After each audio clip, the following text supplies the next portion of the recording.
Right, beta. So, a very good afternoon to all of you, and I hope you are able to revise the vascular surgery. Just give me a moment. Let me just attach the mic.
Right, beta. So now let us just focus on the endocrine surgery.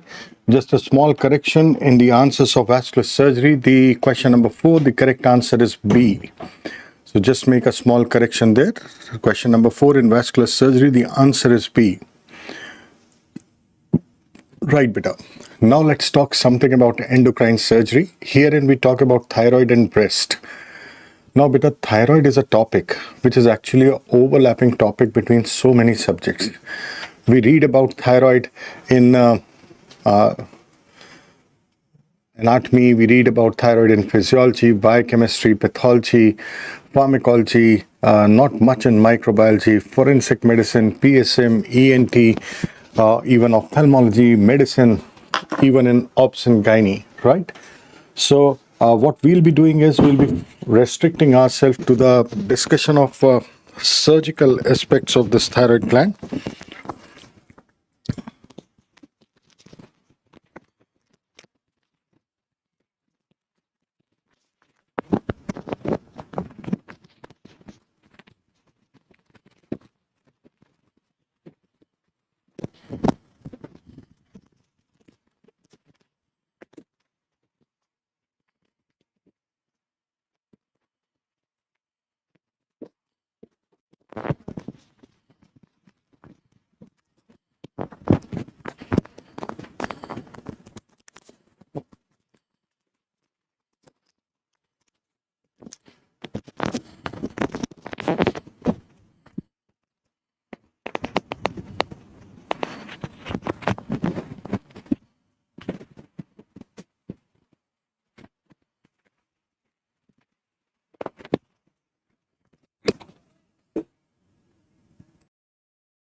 Right, beta. So focusing on the surgical aspects of thyroid gland. Now, in surgery, we focus mainly on goiter.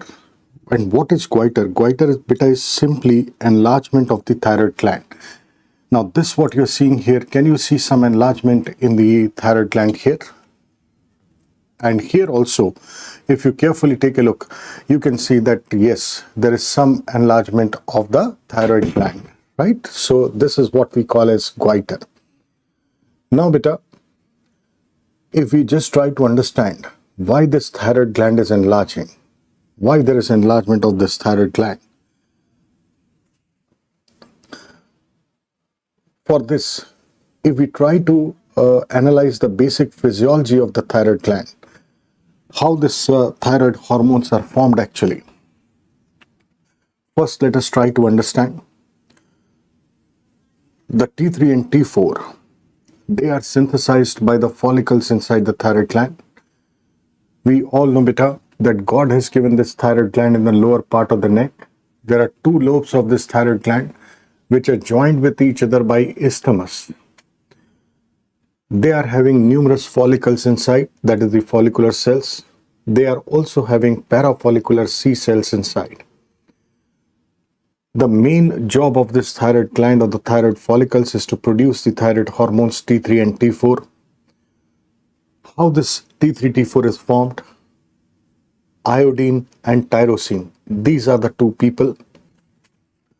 Whatever iodine we take in diet, that iodine is trapped by the follicles and then it is oxidized to iodine. Iodine then binds with tyrosine to form monoiodotyrosine, and then there is coupling of mono plus mono to form di, di plus mono tri, and di plus di tetraiodotyrosine. My dear friends, if we just try to understand that there are 4 stages in the synthesis of thyroid hormones, they are remembered by the mnemonic TOBC. T for trapping,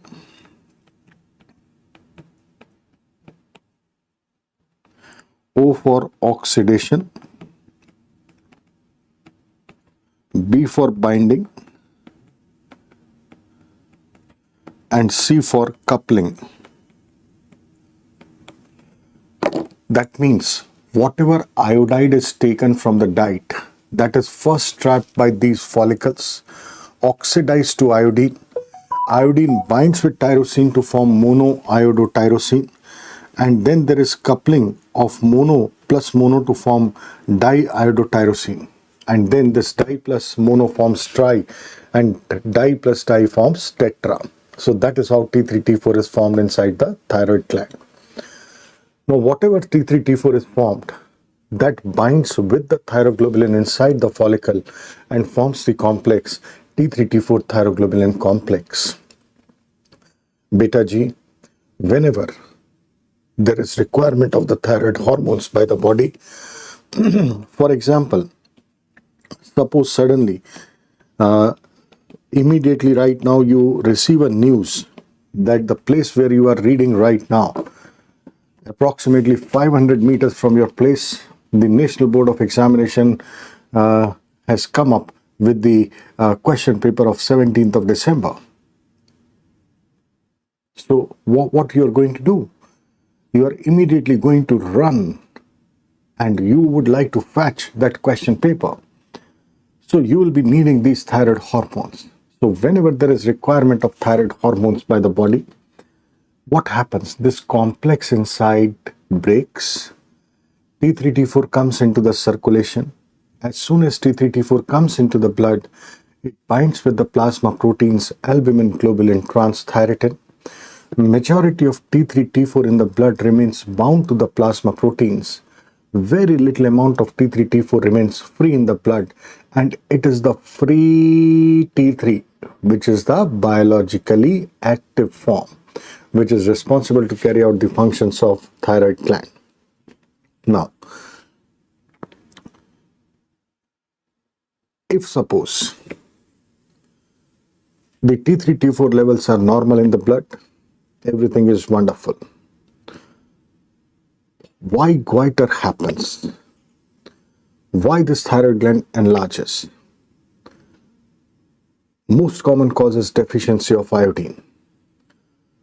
Iodine is something which we take in diet, and majority of this iodine comes from the salt. नमक से आता है. We all know, beta, there are two types of salt available in the market. One is a plain salt, another is a iodized salt. Generally, we prefer taking the iodized salt, right?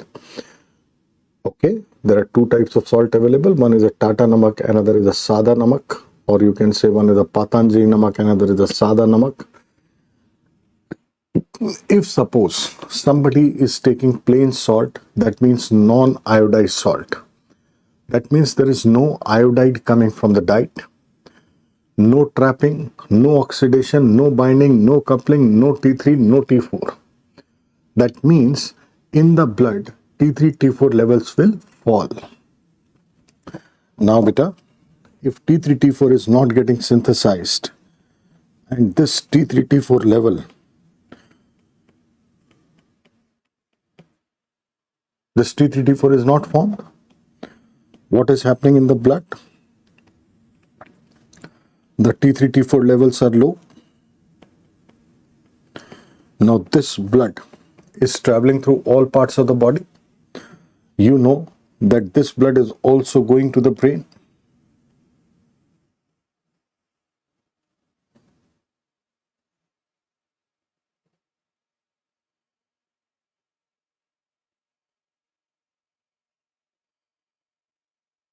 We can see this, beta. This blood is going towards the brain. Now just imagine that if T3, T4 levels are less, then this blood which is going to the brain, in the brain there is a big boss, hypothalamus. Hypothalamus comes to know that T3, T4 levels are low in the blood. So hypothalamus starts secreting an MCQ, that is TRH. TRH. This is secreted by hypothalamus. This is thyrotropin releasing hormone. And this TRH acts on the anterior pituitary, increases the release of TSH. TSH is thyroid stimulating hormone. Thyroid stimulating hormone. And now what is happening? The levels of TRH and TSH, they are increasing. This TSH now comes on the thyroid, and the job of this TSH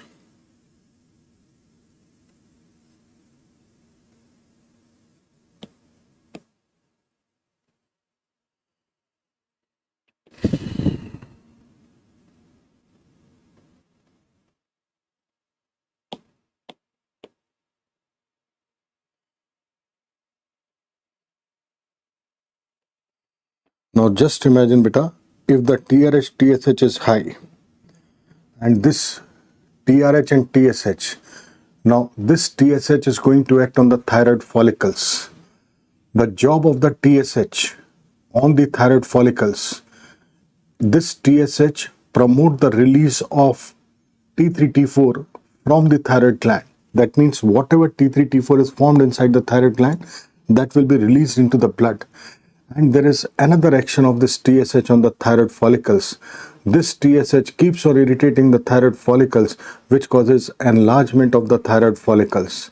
And if the thyroid follicles enlarges, then all the follicles in the thyroid will enlarge and the entire thyroid gland will enlarge, and this enlargement of the thyroid is what we call as goiter. So a simple thing to understand, beta, very simple to understand here. Let's do it once again. If there is deficiency of iodine, that means T3, T4 is not getting formed in the follicle. T3, T4 in the blood is less. Blood is flowing through the brain. Less T3, T4, hypothalamus secrete TRH, acts on anterior pituitary, TSH acts on the thyroid follicle. Two functions. promote the release of preformed T3, T4 from the follicle into the blood, and enlarge the follicles. So this TSH, whenever it will be high, it will cause enlargement of the follicles, which will lead to goiter. My dear doctors, this particular scenario of iodine deficiency, even if the TSH is high, but if iodine is not there, then T3, T4 is not getting formed inside the follicles. That means TSH, which is also responsible to promote the release of preformed T3 and T4, if iodine is not there, T3, T4 is not there in the follicle, then how this TSH will increase the release of this T3, T4 from follicle into the blood? That means despite a high TSH, but if there is no iodine, there is no T3, T4, so how this T3, T4 will increase in blood? That means TSH will keep on increasing, but despite this T3, T4 is not increasing. This high TSH will keep on increasing the follicles, and if all the follicles in the thyroid enlarges, this is what we call as a diffuse goiter. Diffuse goiter. If suppose we come to know that, oh, this is diffuse enlargement of the thyroid gland, then we can supplement iodine in this patient. As soon as you give iodine in this patient, what will happen? Immediately the follicles which were there in the thyroid, they were hungry, they wanted this iodine, they will immediately take up this iodine, and then these follicles will immediately start forming this T3 and T4. And once the T3, T4 starts forming, then this T3, T4 will come into the blood, T3, T4 levels in the blood will increase, TRH decrease, TSH decrease. If TSH decrease, the follicles will also decrease, and whatever follicles enlarged, now if iodine is supplemented, T3, T4 has started forming, T3, T4 will increase in blood, TRH will decrease, TSH will decrease, and the size of the follicles will also decrease, and this goiter will disappear. That means diffuse stage of goiter is reversible just by supplementation of iodine. Sometimes, if suppose there is no iodine supplementation, and the patient is having diffuse goiter, the follicles are enlarging, because there is no iodine coming, no T3, T4 getting synthesized, T3, T4 low, TRH, TSH high, follicles enlarging. A stage will come when there will be necrosis taking place in some of the follicles. And if necrosis starts in the follicles, then these necrotic follicles will join together to form a nodule. This can be a single nodule, or there can be multiple nodules. This is what we call as a simple nodular goiter and a multinodular goiter. The images, what we are seeing here, these images, what we are seeing here, beta, if you carefully take a look here, can you appreciate there is a nodule here, this nodule? There is another nodule, what you can see here. So actually speaking, it is a case of multinodular goiter. But when we are looking the patient just on inspection, many times we feel there is a single nodule, and we can label this as solitary thyroid nodule. This image has been asked in our exams. This is the image of multinodular goiter. There are multiple nodules in the thyroid gland in both the lobes. Once the nodule has formed, nodule is having the necrotic follicles, and necrotic means dead follicles, right? Now, at this stage of nodular goiter, if you supplement iodine, then T3, T4, whatever follicles are viable, they will start producing T3 and T4. But even supplementation of iodine to these dead follicles, if they are dead, they will not be able to produce this T3 and T4. That means a nodule once formed, it is necrotic, dead.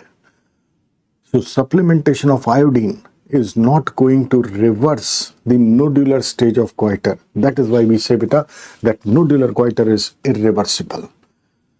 I repeat this entire story in Hindi, beta. So those who are not able to understand Hindi, just to listen for 5 to 6 minutes. I want to re-explain the concept in Hindi once again. हम goitre की चर्चा कर रहे हैं बेटा। Goitre का मतलब क्या है? गोइटर का सीधा सीधा मतलब है कि थायराइड ग्लैंड बड़ा हो गया है। थायराइड के बड़ा होने का सबसे मुख्य कारण है आयोडीन की कमी होना। अगर आयोडीन की कमी होती है तो T3 T4 नहीं बन पाता। अगर T3 T4 नहीं बन पाएगा तो T3 T4 ब्लड में नहीं आ पाएगा। अगर ब्लड के अंदर T3 T4 का लेवल कम होता है तो जब ये खून ब्रेन से निकल रहा होता है वहां पे हाइपोथैलेमस को पता चलता है।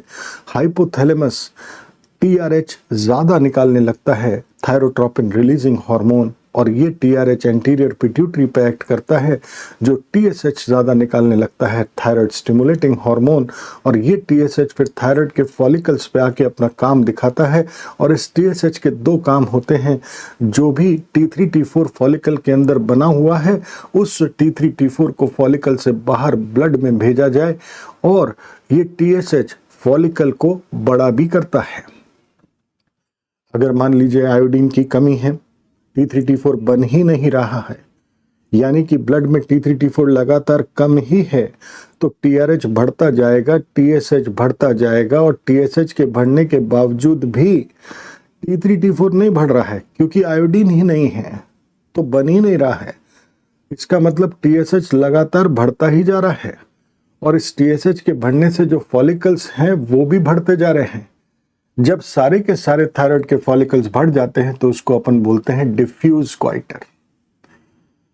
अगर पेशेंट इस स्टेज पे हमारे पास आ जाए और हम इस पेशेंट को आयोडीन दे दें, टाटा नमक खिला दें, तो जैसे ही ये आयोडाइज नमक अंदर आएगा वैसे ही थायराइड के जो फॉलिकल्स हैं वो इस आयोडाइड को अपने अंदर लेंगे और T3 T4 बनाना शुरू कर देंगे। ब्लड के अंदर T3 T4 की मात्रा बढ़ जाएगी, ब्रेन से TRH और TSH की मात्रा कम हो जाएगी। अगर TSH की मात्रा कम हो जाएगी तो जो फॉलिकल्स बढ़ गए थे वो वापस से रिग्रेस हो जाएंगे और कहानी एकदम नॉर्मल हो जाएगी। यानी कि अगर डिफ्यूज गोइटर वाली स्टेज पे पता चल जाए और आयोडीन दे दिया जाए तो ये डिफ्यूज गोइटर अपने आप गायब हो जाता है और पेशेंट ठीक हो जाता है। किसी सर्जन वगैरह की जरूरत नहीं पड़ती। लेकिन मान लीजिए अगर डिफ्यूज गोइटर भी है और आयोडीन का सप्लीमेंटेशन, आयोडीन हमने नहीं दिया, इसका मतलब ब्लड के अंदर T3 T4 कम ही रहेगा, TRH TSH बढ़ता ही रहेगा। अगर TSH बढ़ता ही रहेगा तो ये फॉलिकल्स भी बढ़ते रहेंगे और एक स्टेज आएगी जब ये फॉलिकल्स बेचारे टूटने लग जाएंगे, और जो टूटे टूटे फॉलिकल्स होते हैं वो आपस में मिलके एक नोड्यूल बना लेते हैं। ध्यान रहे, ये जो नोड्यूल है इसके अंदर डेड फॉलिकल्स होते हैं मेनली। ये नोड्यूल एक सिंगल नोड्यूल भी हो सकता है या मल्टीपल नोड्यूल्स भी हो सकते हैं, जिसको अपन सिंपल नोड्यूलर या मल्टी नोड्यूलर गोइटर का नाम दे सकते हैं। एक बार अगर नोड्यूल बन गया थायराइड के अंदर, उसके बाद अगर हम आयोडीन का सप्लीमेंटेशन करना चाहते हैं तो आयोडीन देने से जो नोड्यूल बन चुका है, जो डेड फॉलिकल्स पड़े हुए हैं जिसके अंदर, आयोडीन देने से वो डेड फॉलिकल्स गायब नहीं हो पाएंगे। यानी कि नोड्यूलर स्टेज गोइटर की इरिवर्सिबल है, आयोडीन देने से वापस नहीं जा पाएगी। That means, as a doctor, in clinical practice, we come across these nodular goiters. Now, if there are multiple nodules, or even if there is a single nodule which is becoming bigger in size, there can be some problems to the patient. This nodule may put compression on the underlying structures, and the underlying structures in this area, the trachea and the esophagus. If these nodules start putting pressure on the trachea, अगर सांस की नली को ये nodules ने दबाना शुरू कर दिया तो पेशेंट को सांस लेने में तकलीफ शुरू हो जाएगी। patient will not be able to breathe if there is compression of trachea by these nodules. Dyspnea, difficulty in breathing. If by chance these nodules are putting pressure on the esophagus, and if the esophagus is getting compressed, patient will not be able to swallow the food nicely. Difficulty in swallowing is dysphagia. So these multinodular goiters can present with dyspnea and dysphagia. Sometimes complications can occur in these nodules. Many a times we see that central part is necrotic, but there might be some activity at the periphery of the nodule. And sometimes the activity at the periphery becomes overactive and start producing suddenly more T3 and T4. It becomes autonomous. Rarely, if more T3, T4 is being produced by the active follicles at the periphery of the nodule, then patient may have raised levels of T3, T4 in the blood. That is called as secondary thyrotoxicosis. And sometimes in long-standing goiters, if the goiter is there for long period, cancer can occur in these goiters. Follicular thyroid cancer can occur in long-standing endemic goiters. So these complications can be associated with multinodular goiter. When the patient comes to us with such a huge swelling in the neck, we do the clinical examination, and on clinical examination, we can palpate these nodules. We can do an ultrasound of the neck. We'll see multiple nodules in the thyroid gland. We can do a ultrasound guided fine needle aspiration cytology, and that will show us colloid goiter. Now, whether we should do some treatment for this multinodular goiter or not, it depends. If the patient does not have any problems, if there are no complications, and patient is not worried about it, patient does not have any cosmetic issues also, then we can leave it like this. We just keep a follow-up for this patient. But if by chance these nodules are causing dysphagia, dyspnea, or they are associated with complications, secondary thyrotoxicosis or follicular thyroid cancer risk is there, or if the patient is not comfortable with this enlargement in the neck, for cosmetic reasons patient wants to get rid of this, then yes, we can remove this thyroid gland. To destroy this thyroid gland, if we have to use medicine like antithyroid drugs, in nodular goiter, they do not have any role because nodular goiter mainly are having dead follicles. So the medicines cannot act on dead follicles. If we try to destroy this thyroid gland by some radioisotope like radioiodine 131, then also this isotope treatment is not effective because these nodules are dead nodules. They will not be taking up this radioiodine.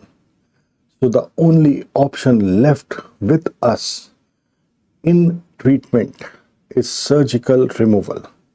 And in surgical removal, the thing is very simple.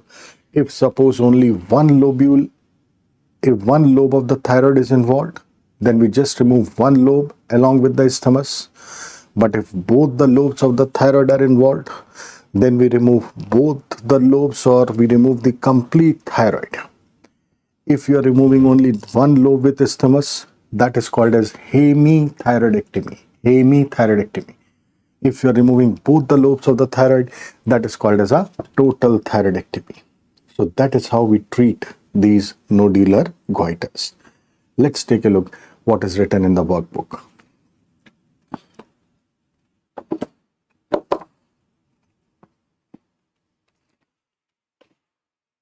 So in this thyroid gland, goiter simply means enlargement of the thyroid gland.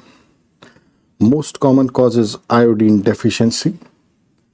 Whenever the iodine will be less, the T3, T4 synthesis will be less. The TRH and TSH will be high. TRH is thyrotropin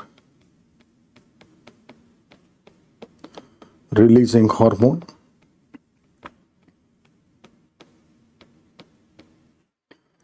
and TSH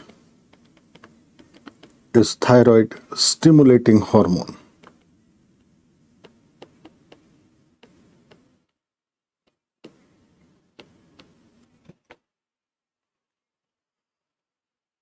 If the TSH is high, then TSH will promote the release of preformed T3 and T4 from the follicle into the blood, and TSH also causes enlargement of the follicle. When all the follicles enlarges, this is called as diffuse goiter, and diffuse stage of goiter is reversible with supplementation of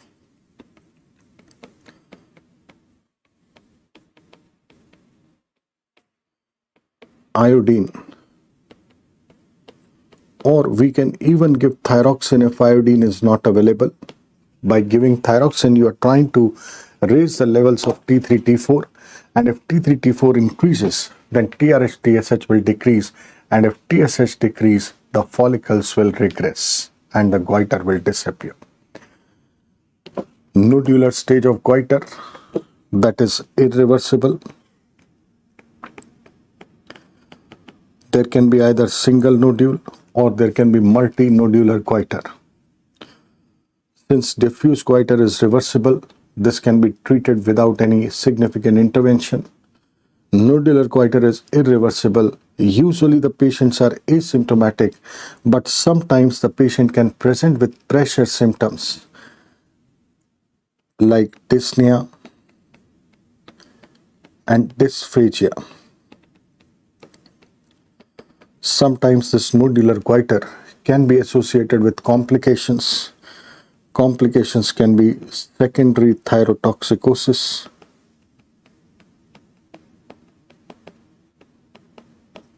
and follicular thyroid cancer.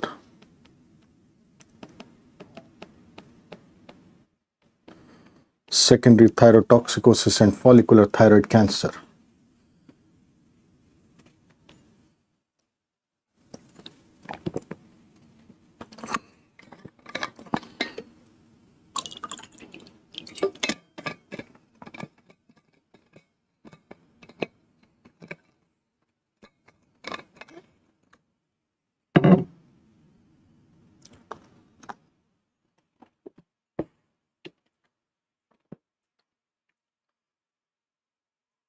How to approach beta?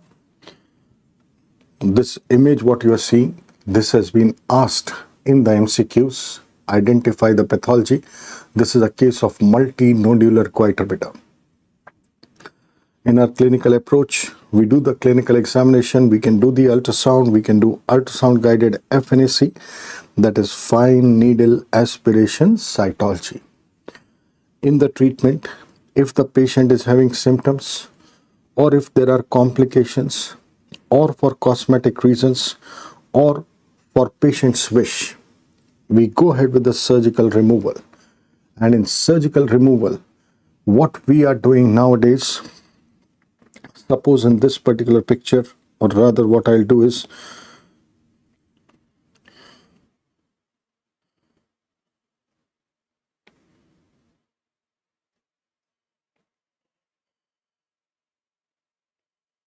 there are just two type of stories. If suppose there are nodules involving only one lobe of the thyroid gland, then we are simply removing only one lobe of the thyroid gland along with the isthmus. This is called as hemithyroidectomy. But if there are nodules which are involving both the lobes of the thyroid gland, then we remove the entire thyroid gland. That is a total thyroidectomy. So these are the two options in the surgical treatment what we have nowadays: hemi and total thyroidectomy.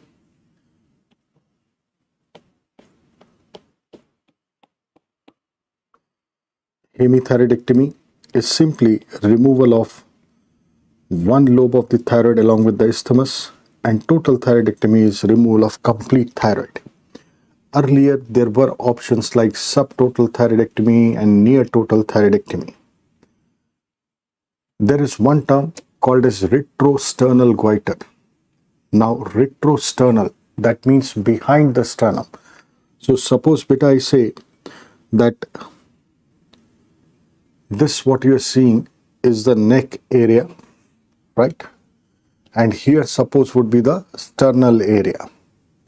So now sometimes what happens beta, if the lower pole of the thyroid enlarges, and because of enlargement from the lower pole of the thyroid gland, there is a possibility that this may enlarge and there may be some growth behind the sternum. That is what we call as retrosternal goiter. If there is somebody sitting behind the sternum, this may put pressure on the trachea and the esophagus, dyspnea, dysphagia. This may put pressure on the larynx, because of which the air may rush out through the vocal cords and may produce some noise which we call as stridor. Sometimes this goiter behind the sternum may put pressure on the superior vena cava, and this may cause blockade of the superior vena cava, because of which the neck veins and the facial veins may get engorged and dilated. We may see these type of presentations.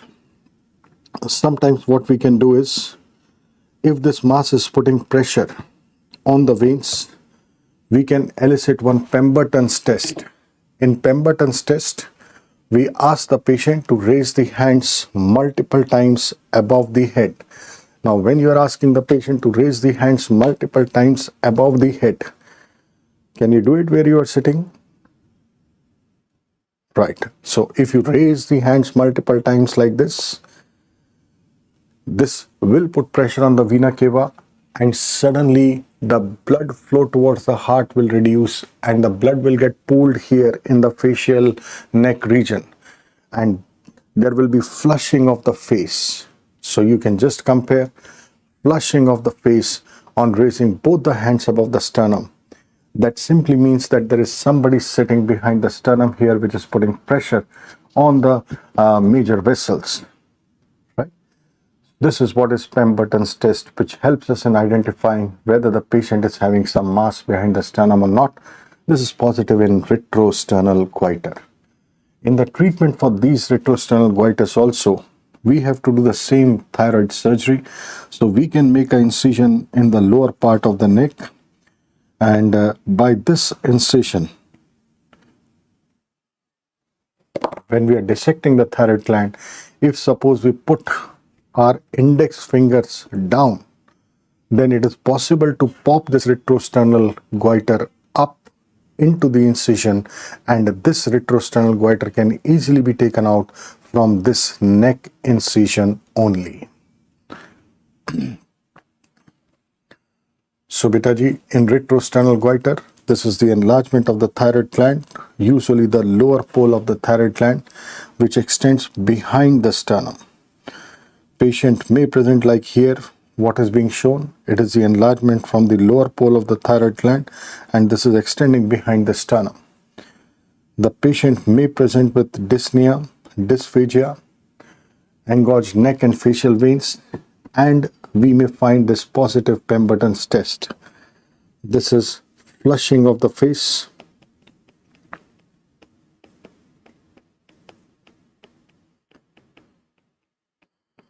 on raising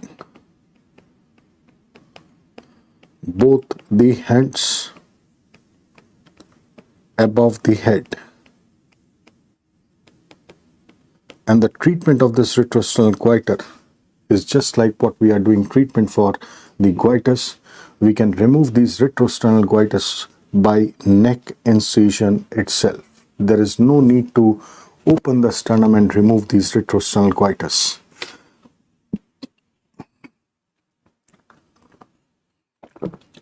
Some precautions while we are doing thyroid surgery. For example, whenever thyroid surgery is done, we have to ensure that patient does not have hyperthyroidism. Hyperthyroidism means increased T3, T4 levels in the blood.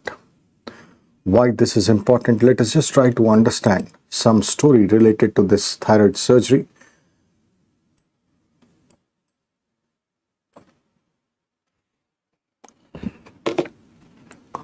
If suppose patient is having more T3, T4 in the circulation and you want to remove the thyroid gland, you take this patient in the operation theater.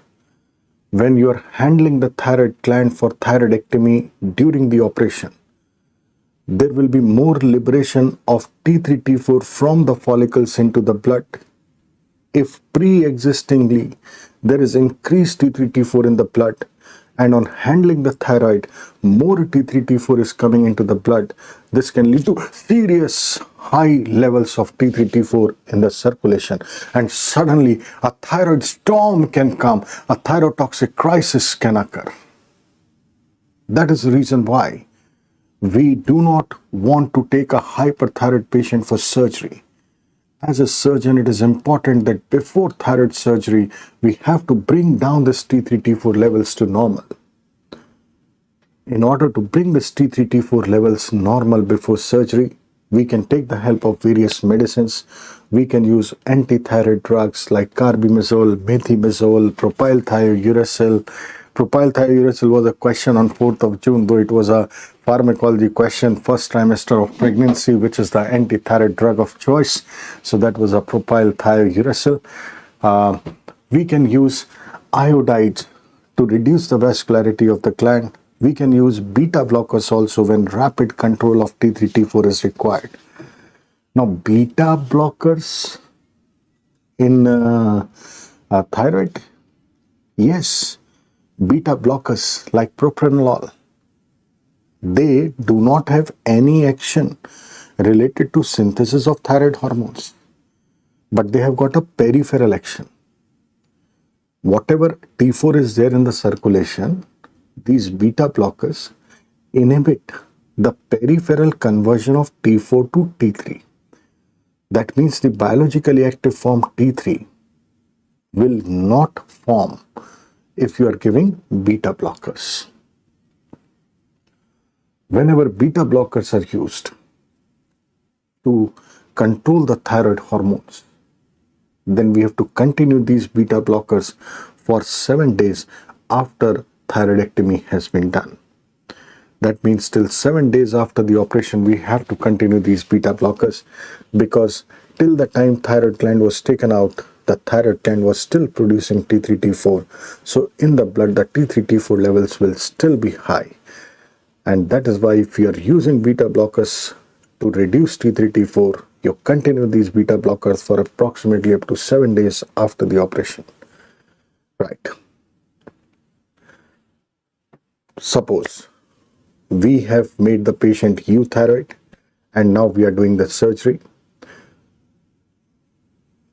Surgery for thyroid is done under general anesthesia. That means we are putting an endotracheal tube, and there can be some complications by the surgeon in this thyroid surgery. Sometimes what happens, there may be hemorrhage taking place. For example, if you are doing the thyroid surgery, sometimes what can happen,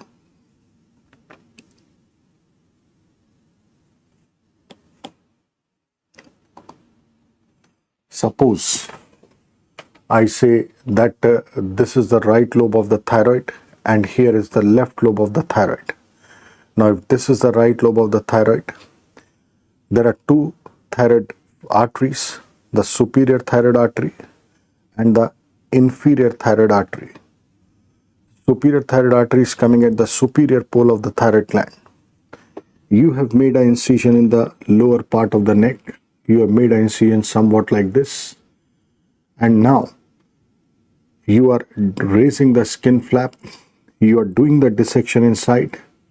When you are dissecting near the upper pole, suppose I say that this is one lobe of the thyroid gland here. When you are dissecting the upper pole, the superior thyroid artery may be lying somewhat like this. Since the incision which you have made is in the lower part of the neck, so many a times what happens, you are not able to see the superior thyroid artery nicely, so you are not able to put a ligature or a suture on the superior thyroid artery nicely. And suppose the ligature here is loose. Now what can happen after the operation? If suppose the ligature here is loose, operation is done. At the time of operation, there was nothing significant, there was no bleeding, nothing. So you closed this incision after removing the thyroid gland.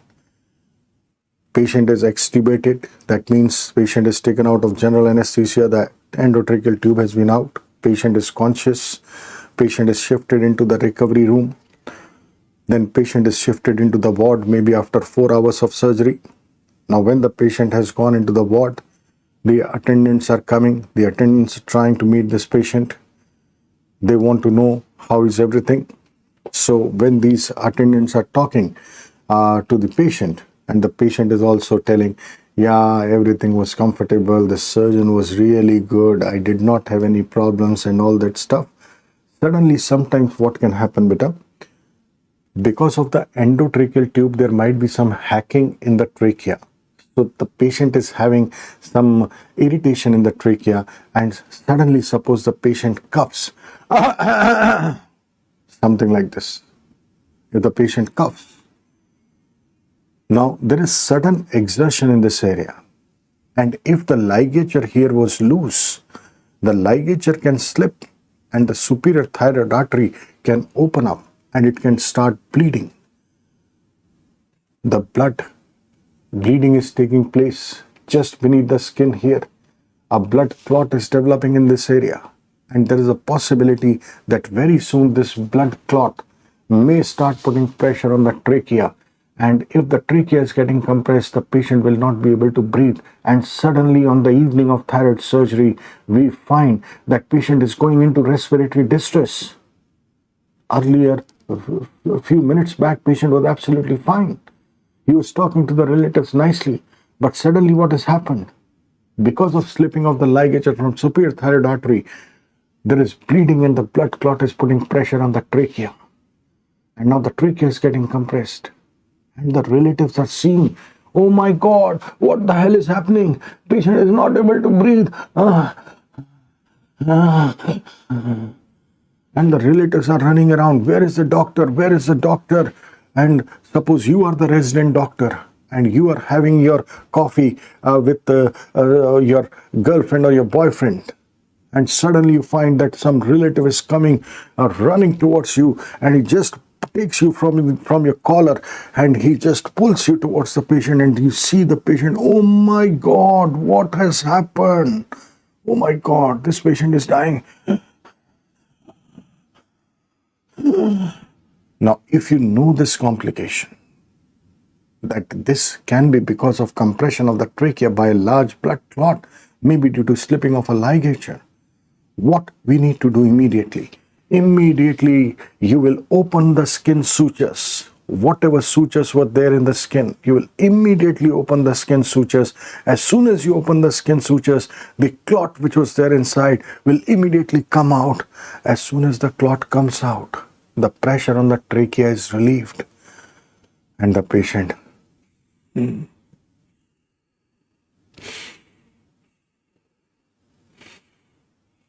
the patient is saved, and the relatives are looking at you.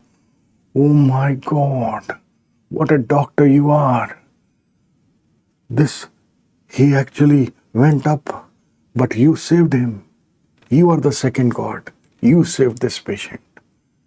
17th of December, my dear doctors, the examiner may frame such type of clinical scenarios. Doctor, if on the evening of thyroid surgery, you suddenly find that patient is going into respiratory distress, what should be the immediate step you would like to take? Immediately, we would like to open up the skin sutures, evacuate this blood clot, release the pressure on the trachea, and save the life of your patient. This type of bleeding, which occurs 4 to 24 hours after the operation, is called as reactionary hemorrhage. Actually speaking, beta, there are 3 types of hemorrhages: primary, reactionary, and secondary.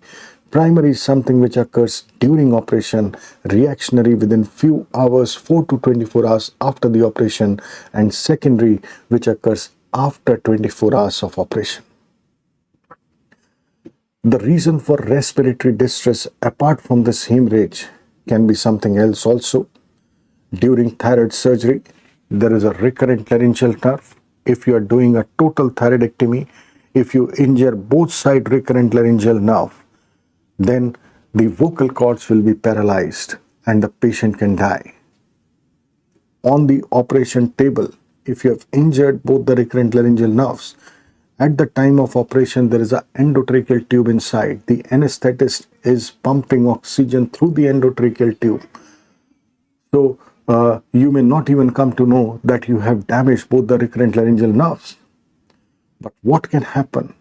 You have done the surgery, you have done the closure and everything, and now you have just you are de-scrubbing yourself, you are removing your gloves and everything, and the anesthetist is trying to take the tube out.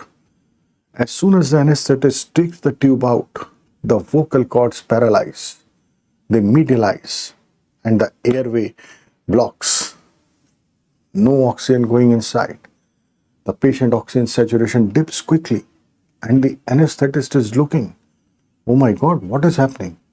As soon as I am taking the tube out, the patient oxygen saturation is going down, and the anesthetist is getting confused. What the hell is this? Then he asks the surgeon, doctor, did you injure the recurrent laryngeal nerves on both the sides? And then we have to do surgical correction, right? So the examiner may cook some clinical stories that if the anesthetist is not able to extubate the patient after thyroid surgery, what can be the likely cause? Why the patient is going in respiratory distress? Probably the surgeon would have injured both the recurrent laryngeal nerves. However, the most common nerve injured during thyroid surgery is the external branch of superior laryngeal nerve. There has been a huge controversy regarding which is the commonest nerve injured, whether it is a superior laryngeal or it is a recurrent laryngeal. So it is the superior laryngeal nerve. And also after doing a total thyroidectomy, obviously the patient will become hypothyroid. For this, we have to give thyroxine hormone for the whole life of this patient after surgery. So thyroxine replacement is required. Sometimes hypoparathyroidism can occur after total thyroidectomy. We know the parathyroid glands. They are small, yellow-colored, peanut-sized, located on the posterior aspect of thyroid gland at the superior pole and the inferior pole. When you are dissecting the thyroid gland, many times you cut the blood supply to the parathyroids. And then the patient may develop parathormone deficiency. Sometimes, accidentally, we might remove this parathyroid.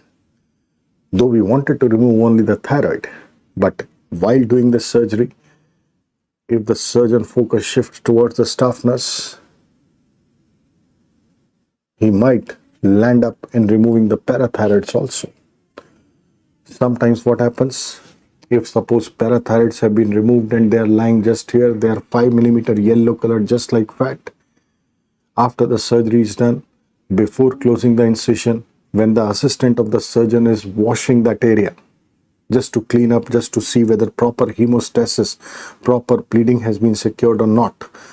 So the surgeon might be chatting with the staff nurse on one side, and the anesthetist is, the assistant is cleaning all this area. Suddenly the assistant notices that there is a 5 mm yellow colored something here.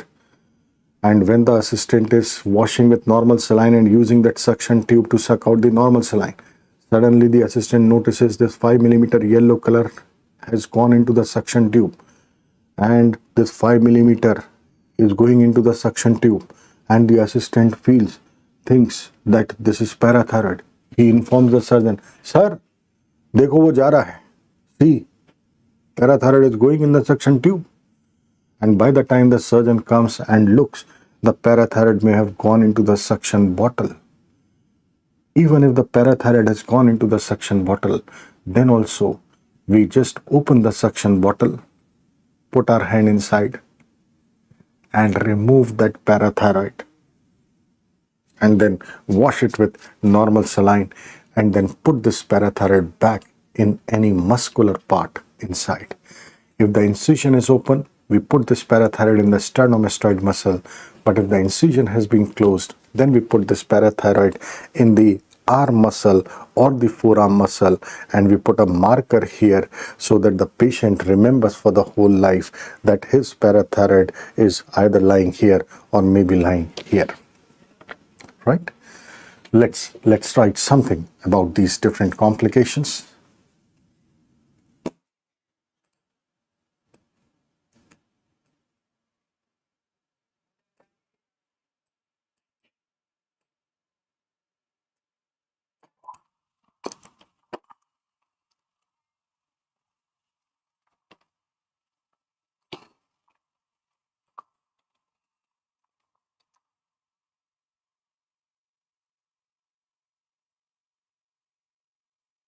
What we'll do is we'll try to find out some space.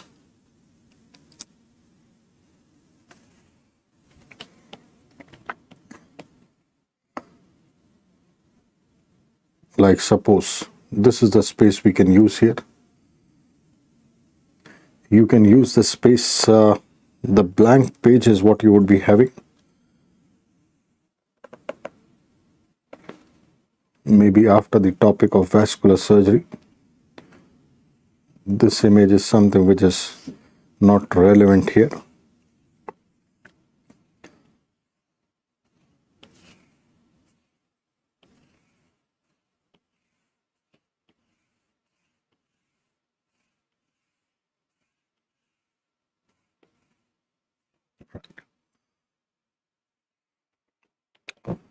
Some important points related to thyroid surgery.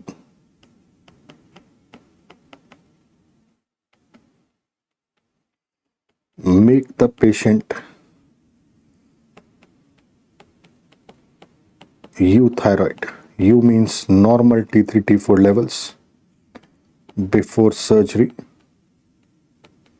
to avoid thyroid storm or thyrotoxic crisis.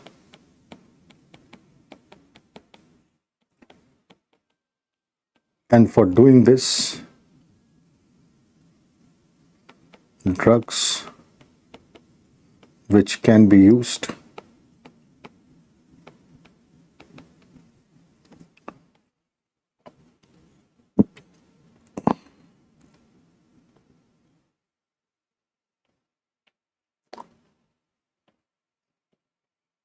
we can use anti-thyroid drugs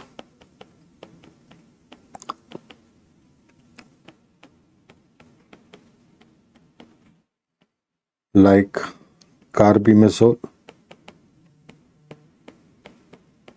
methimazole, propylthiouracil,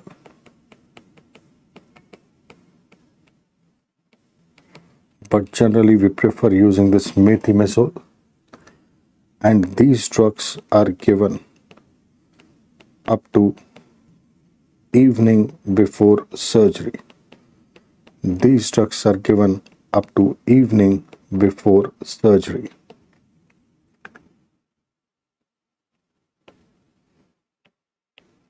We can use iodides. They reduce vascularity of the gland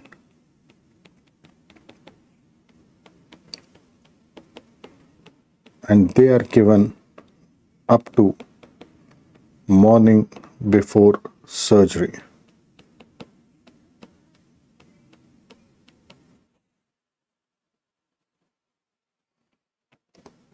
We can use beta blockers.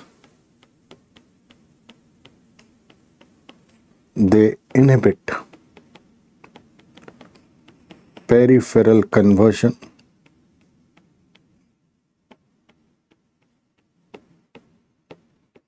of T4 to T3. So these medicines are given for up to 7 days after surgery. These medicines are given for up to 7 days after surgery. Various complications of thyroid surgery.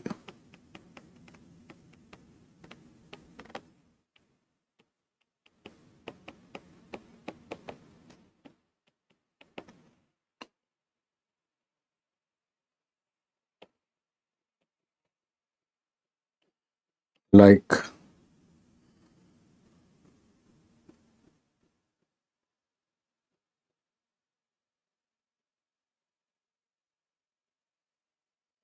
reactionary hemorrhage,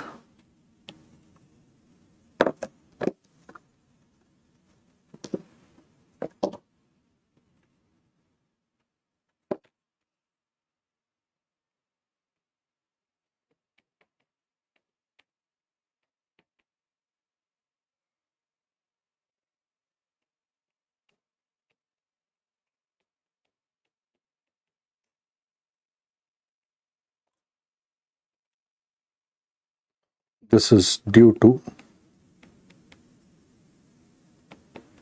slipping of a ligature from superior thyroid artery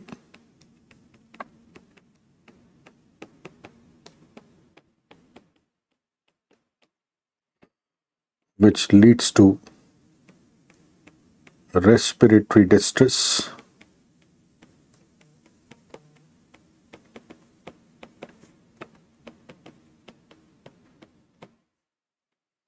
few hours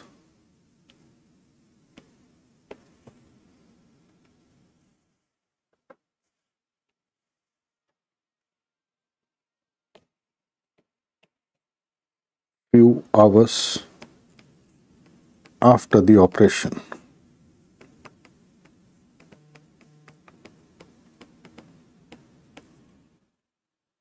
This will require immediate treatment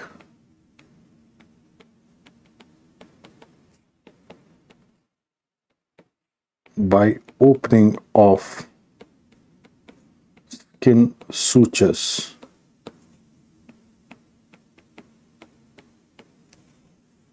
This will require immediate treatment by opening of skin sutures.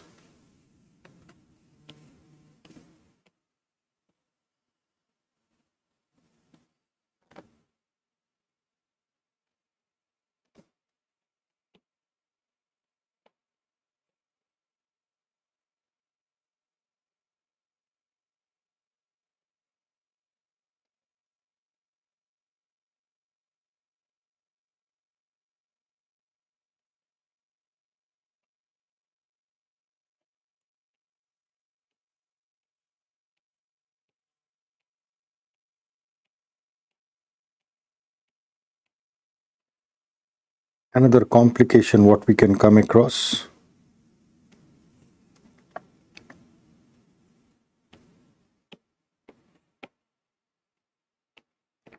is respiratory distress.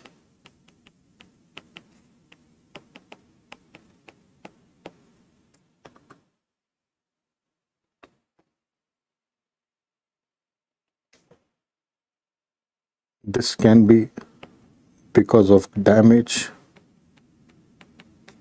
to both this respiratory distress beta. This can be due to damage to both recurrent laryngeal nerves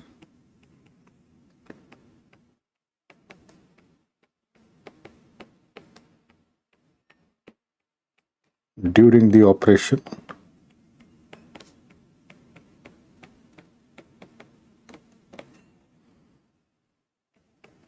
the anesthetist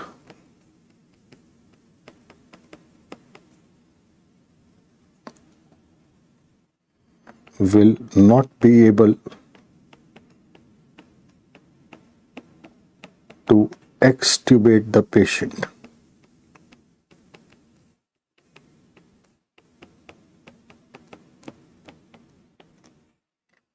after operation. Another reason for respiratory distress is reactionary hemorrhage. This occurs few hours after the operation.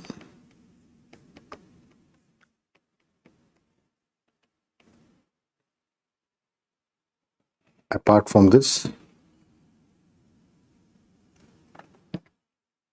another reason for respiratory distress after thyroid surgery is hypocalcemia. But this is a late complication. This is seen 2 to 5 days after operation. 2 to 5 days after operation.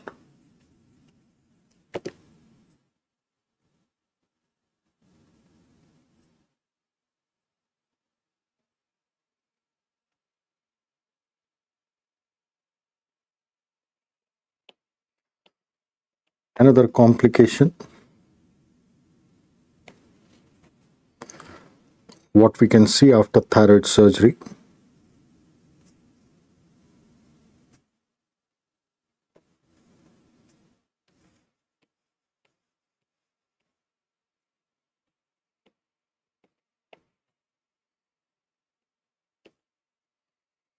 injury to nerves,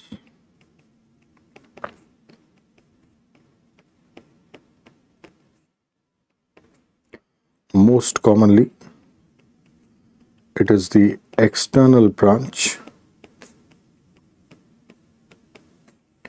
of superior laryngeal nerve.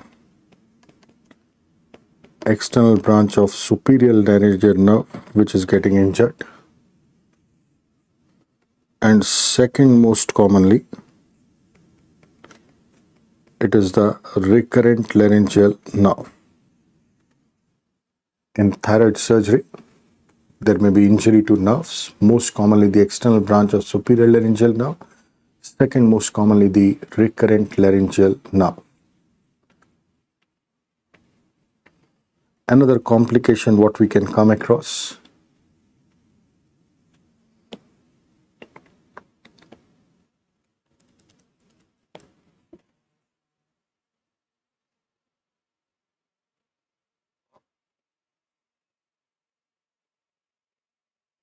just give me a moment.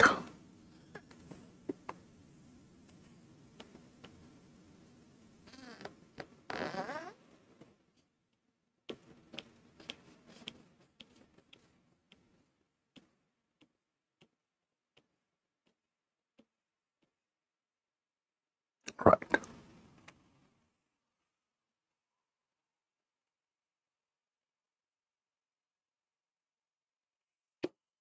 Another complication what we can come across, hypothyroidism.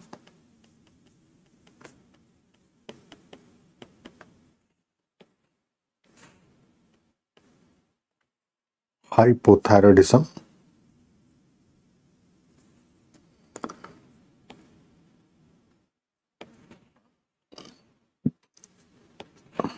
This require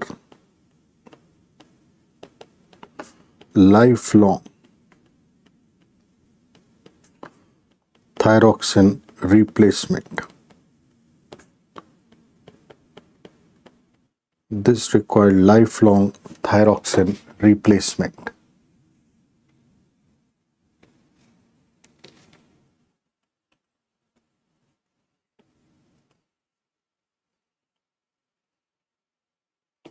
Another complication, hypoparathyroidism.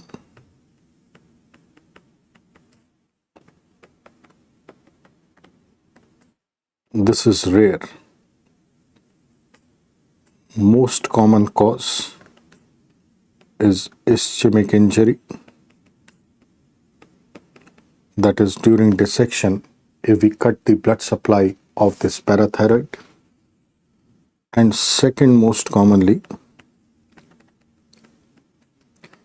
accidental removal. Accidental removal of parathyroid.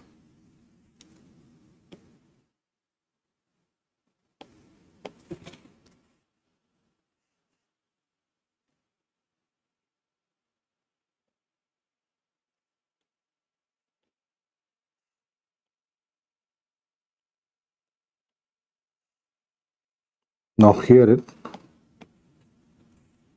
if there is accidental removal of parathyroid, then also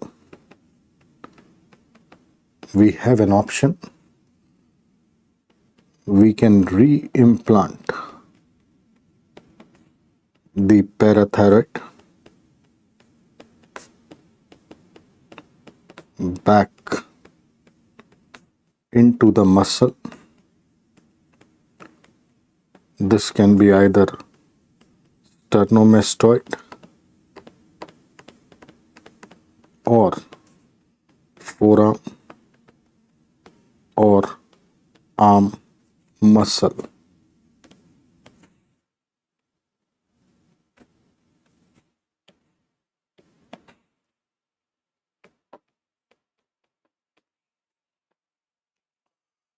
These are the various complications which we can come across in thyroid surgery.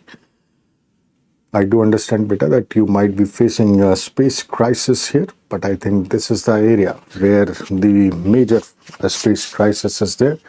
And generally, we talk about this pre-op preparation and complications of thyroid surgery when we talk about thyroid cancers. But I thought that it's better that since we are reading this thyroid in surgery for the first time, let us note these complications here itself rather than talking about in cancers. Okay, right, beta. So I hope you have not missed out.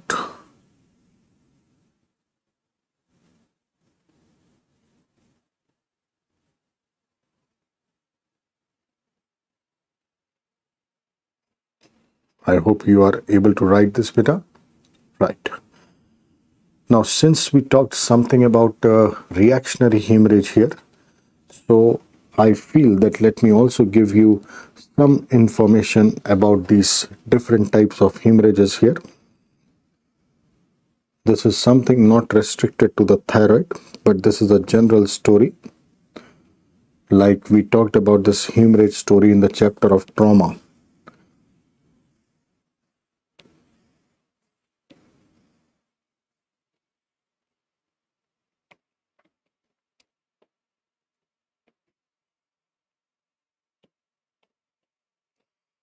So the different types of hemorrhage: primary hemorrhage,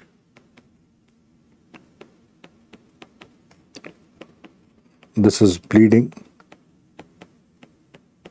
during operation.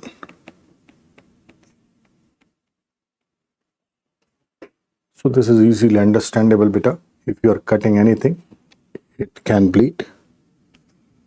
Reactionary hemorrhage,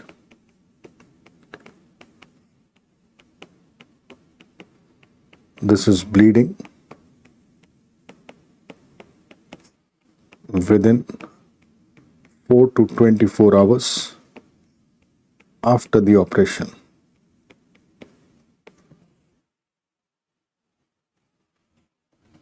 And the causes of this bleeding: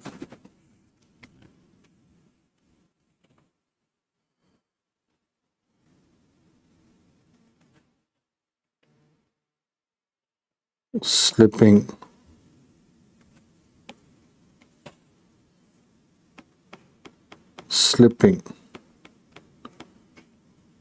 of a ligature,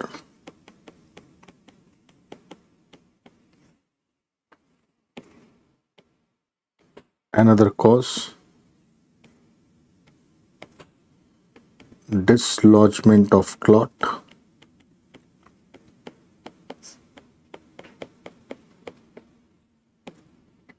another cause, rise in blood pressure.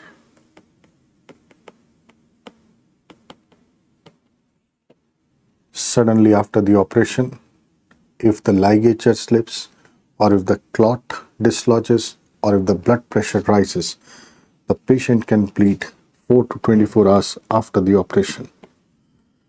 And the third one is the secondary hemorrhage.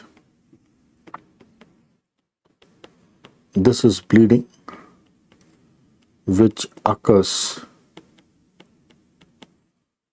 after 24 hours of operation. And the reason for this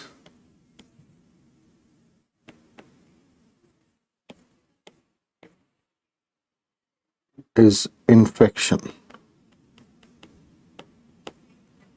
Reason for this is infection. In the post-operative period, suppose you are doing surgery for piles or hemorrhoids. You know this anal canal is a dirty area. So whenever we are doing surgery for these piles, there is a possibility that infection occurs in the surgical area and bacterial multiplication in that area. The bacteria may erode the wall of the vessel and that can bleed. So because of infection, there may be necrosis or erosion of the wall of the blood vessel.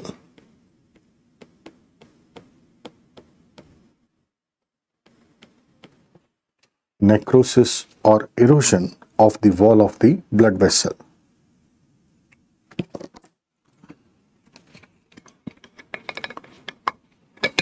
These were some important points I thought to share.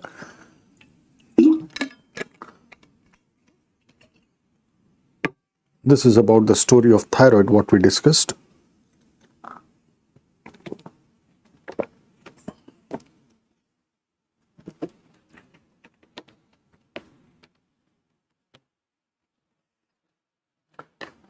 Now let's talk something about the story of breast. I hope, beta, you have not missed out something. If by chance you have missed out something, just let me know, beta, so that I would be happy to share this again, the screen again with you. If by chance anybody has missed out, please take your time, try to note the things down. Let me just remove myself for a moment.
Right, beta. So I hope you have written about this.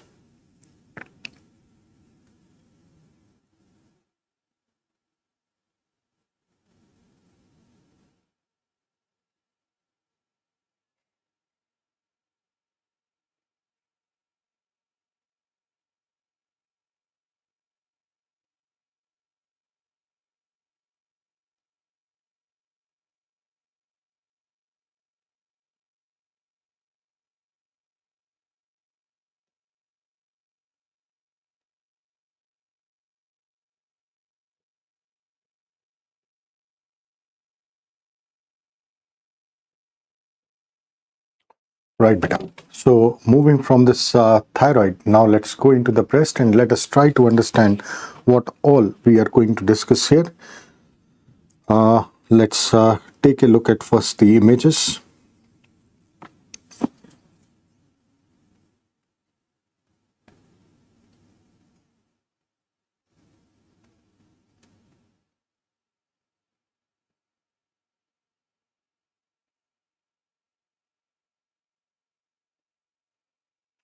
Right, beta. So in this story, if we just try to take a look that what all we are going to discuss here, let us try to understand that first. Breast is a topic, beta, which is mainly discussed in surgery only. Mainly discussed in surgery only. So, in anatomy also partially, we take up about the lymphatic drainage and the basic anatomy of the breast. So, we'll be doing a revision of the anatomy here as well.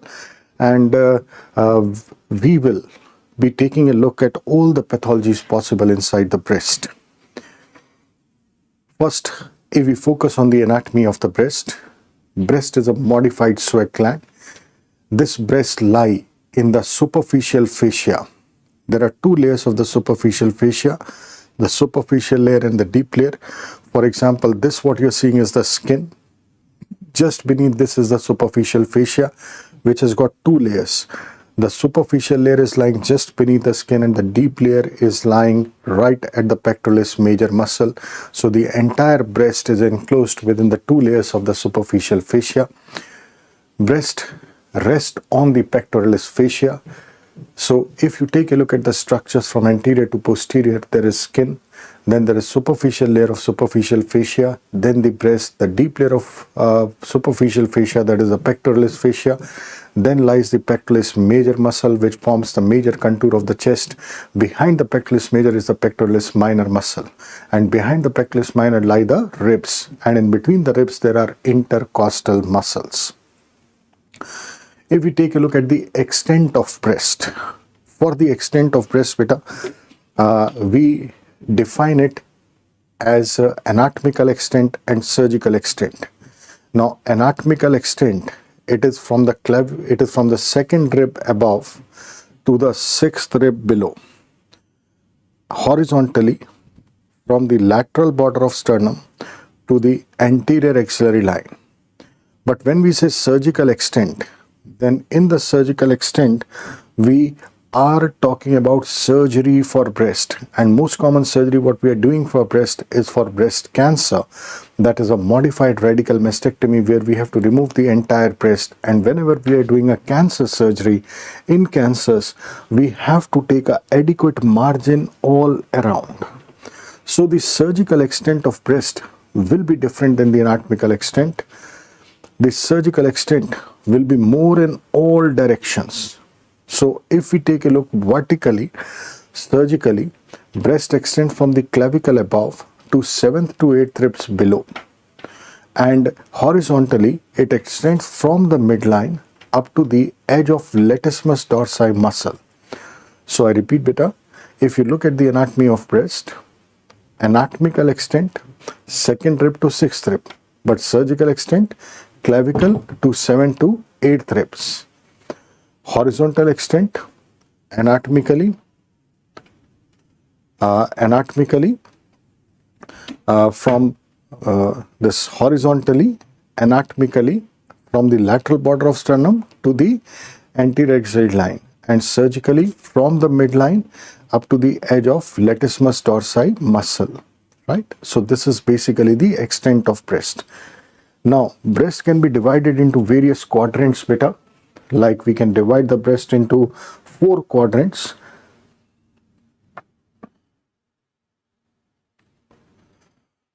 The upper outer quadrant, the upper inner quadrant, the lower inner quadrant, and the lower outer quadrant.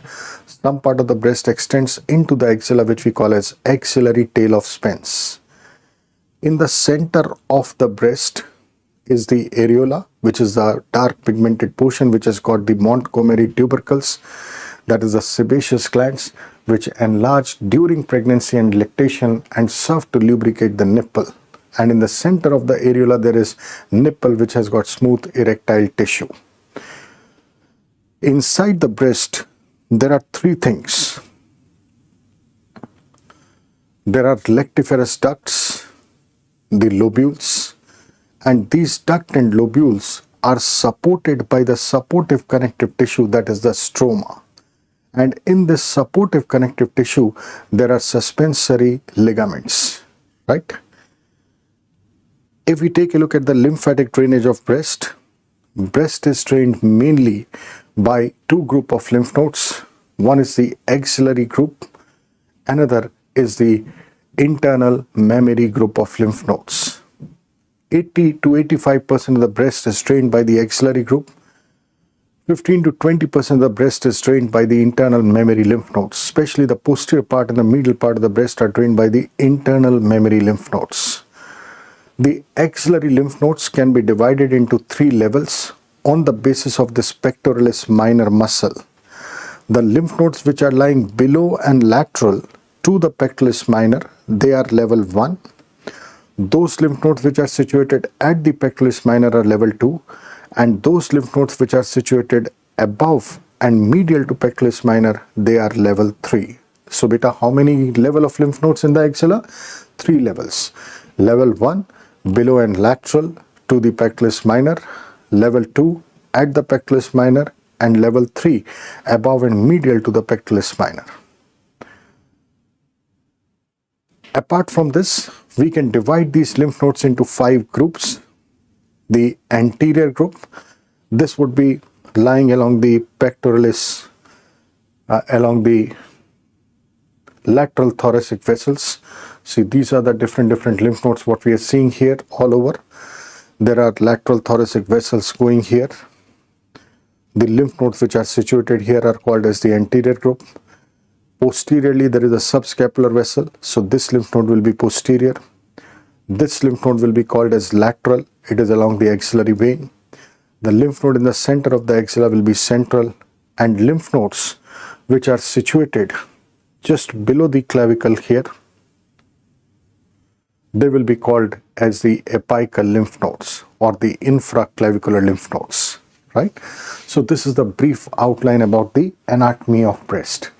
Now what we do here beta is, I think let's take a break before we move further into the breast, and let's take a nice break here. Relax yourself and we'll be back.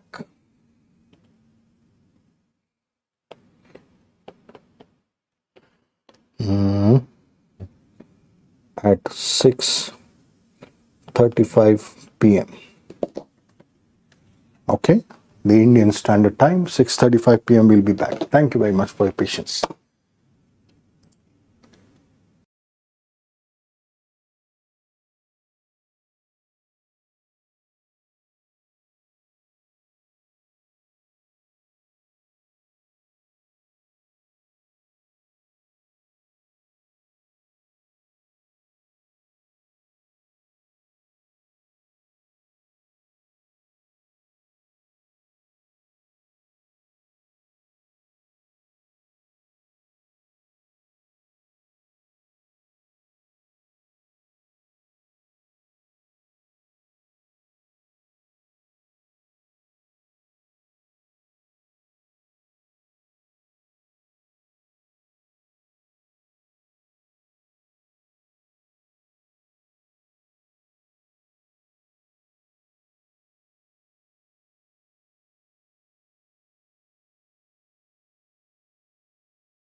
Right, beta. So we are back, and we were discussing about the basic anatomy of the breast, and we were discussing about the lymphatic drainage story, beta. I was just trying to explain that how axilla is one of the major group of lymph nodes draining the breast, and depending on the location of the lymph nodes, for example, those lymph nodes which are present over the lateral thoracic vessels, these are called as anterior lymph nodes. Those which are present here posteriorly along the subscapular vessels, they are called as the posterior lymph nodes. Those lymph nodes which are present along the axillary vein, these are the lateral lymph nodes. Those which are in the center of the axilla, they are the central lymph nodes.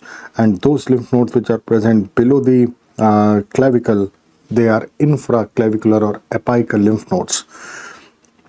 Why this is important for us to understand better? Because when we are talking about a breast cancer story, now suppose this tissue, what you are seeing here, this is actually the breast tissue. If there is a cancer developing inside the breast, there is a possibility that these cancer cells will be traveling through the lymphatics, and through the lymphatics, this may be going into the anterior lymph nodes, or maybe going into the lateral lymph nodes, or the central lymph nodes, or the posterior lymph nodes. And this apical lymph node, this is the most important subgroup in the axilla, because this apical is receiving the lymph from all the other lymph nodes. So if by chance you come across a situation where apical lymph nodes are involved in breast cancer, that means all the other lymph nodes are vulnerable which would have been involved in cancer. So it is our duty that if apical lymph nodes are involved, we have to remove all the lymph nodes of the axilla. Right? Okay, beta. Now let us take a look what all is written in the anatomy here. Breast, beta, we discussed it as a modified sweat gland. It lies between the two layers of superficial fascia. It rests on the pectoralis fascia. If we take a look at the extent of breast, the anatomical and surgical, if suppose this is the actual location of the breast, beta, and some part of the breast we know it goes into the axilla as well, so this would be the axillary tail of Spence. Now anatomically, if we take a look, then vertically breast extends from second rib above and it goes up to the sixth rib below, and horizontally it extends from the lateral border of sternum up to the anterior axillary line. But here what we are seeing in the surgical extent, if this was the actual breast, and when we are doing surgery for breast, if we talk about surgery for breast cancer, then we have to take adequate margin all around this cancer. That means the surgical extent of breast is different from the anatomical extent of breast. And surgically, beta, we start from the clavicle above up to 7th or 8th rib below, and here from the midline up to the edge of latissimus dorsi muscle. Right.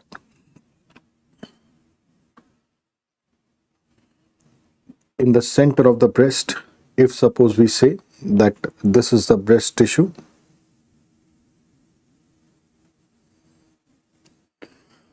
and this is the axillary tail.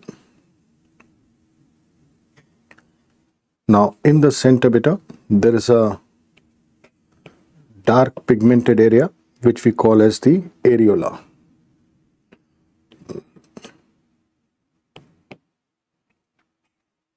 In this areola, there are sebaceous glands. These sebaceous glands, they enlarge during pregnancy and lactation, which are called as the Montgomery tubercles. They secrete sebum, so they serve to lubricate the nipple. In the center, there is nipple. Nipple consists of smooth erectile muscle. That is why this is a erectile tissue. Now this Montgomery tubercles, beta, this is something which is asked in the OBG FMG paper. Apart from this, we can divide the breast into 4 quadrants, what we talked about. If suppose I say this is the breast, we can divide this breast into 4 quadrants.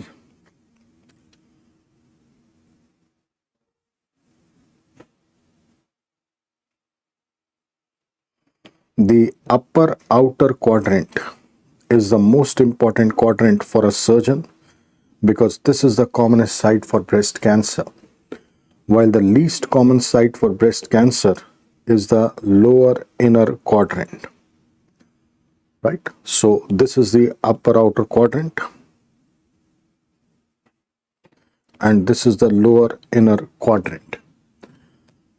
Upper outer quadrant is the commonest site of breast cancer and lower inner quadrant, UOQ beta, UOQ, this is the upper outer quadrant and LIQ will be the lower inner quadrant. Right. This is the least common site of breast cancer. Now if we go inside the breast and try to take a look what all God has given inside the breast.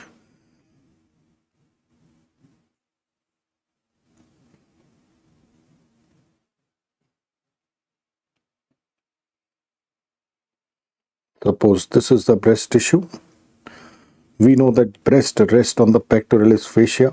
So behind there would be the pectoralis fascia and behind this there would be the pectoralis major muscle. If we take a look inside the breast, God has given the lactiferous ducts.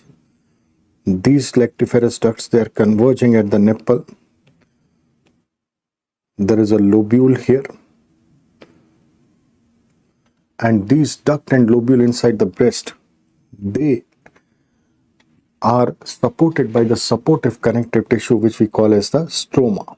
And in this stroma, there are ligaments beta which are extending from the underlying fascia right up to the skin and they help in holding of the breast as well.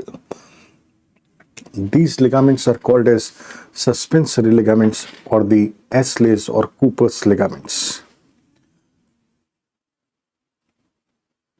In the lymphatic drainage of breast, we can just make a note here beta.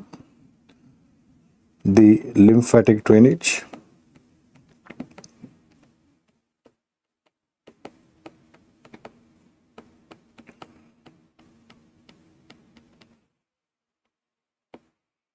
Axillary group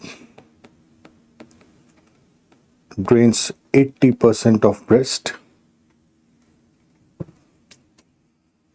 Internal mammary group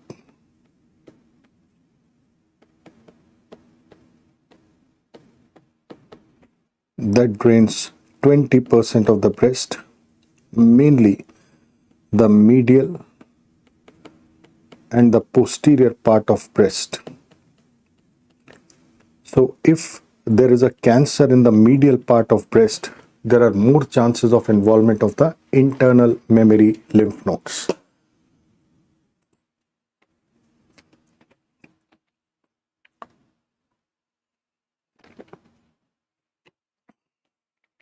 In the axillary group,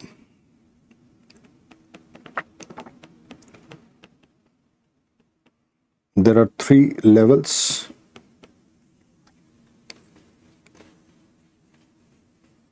And there are various subgroups.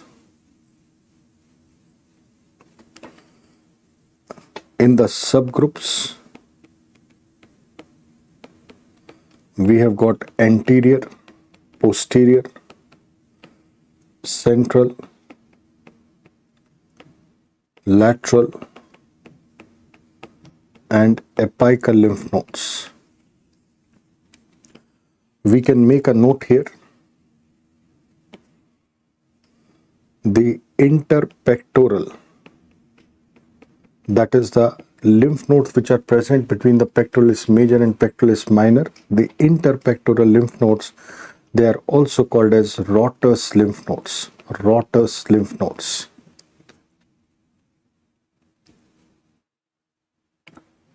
Rotter's lymph nodes. if we take a look at the different congenital problems in the breast, there can be amasia, polymasia, athelia, polythelia. So here beta I would like to tell you, masia, mestia, this is something we use for breast, and thelia is something we use for the nipple. A we understand beta, it is absent, and poly we understand multiple. So amasia is absence of breast, polymasia is multiple breast, athelia is absence of nipple, polythelia is multiple nipple. Amasia, there is one syndrome which can be seen more commonly in males sometimes, that is the Poland syndrome. This is amasia, that is absence of breast along with absence of sternal part of pectoralis major muscle.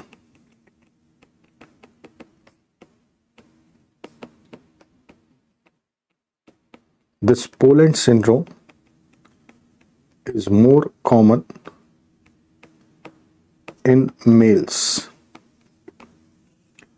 Poland syndrome is more common in males.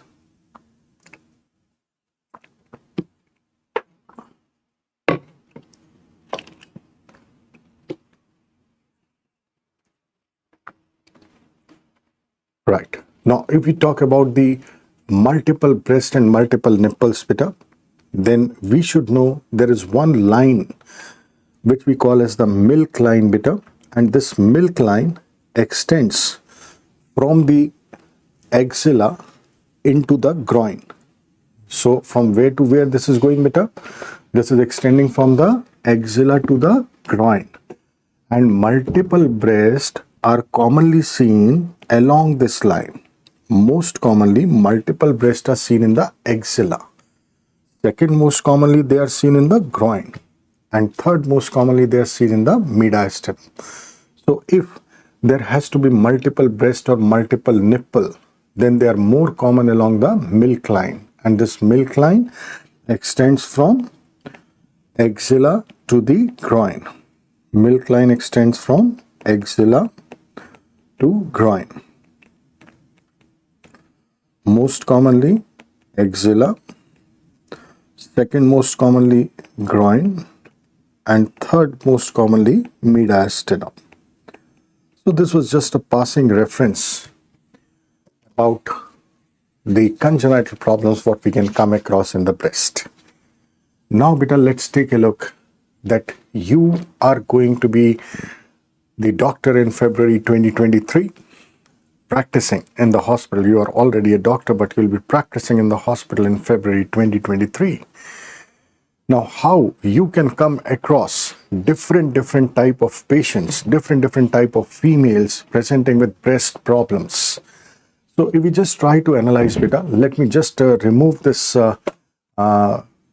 video from this screen from here, and let us just try to understand the different pathologies, how you are going to see these different pathologies in a female. So beta, can you just tell me what are the different structures inside the breast? Lactiferous duct, lobule, and this supportive tissue, that is the stroma. That means one thing which is very clear in our mind, that a female presenting with breast problem, the problem can arise only from these three structures: duct, lobule, stroma. Right. Now just try to imagine beta, February 23, when you are sitting in the OPD and a female comes to you with some or the other breast problem. What can be the common problems inside the breast? क्या हो सकती है? There might be breast pain. Pain is something we use ALGO. So breast pain, mestalgia. Okay.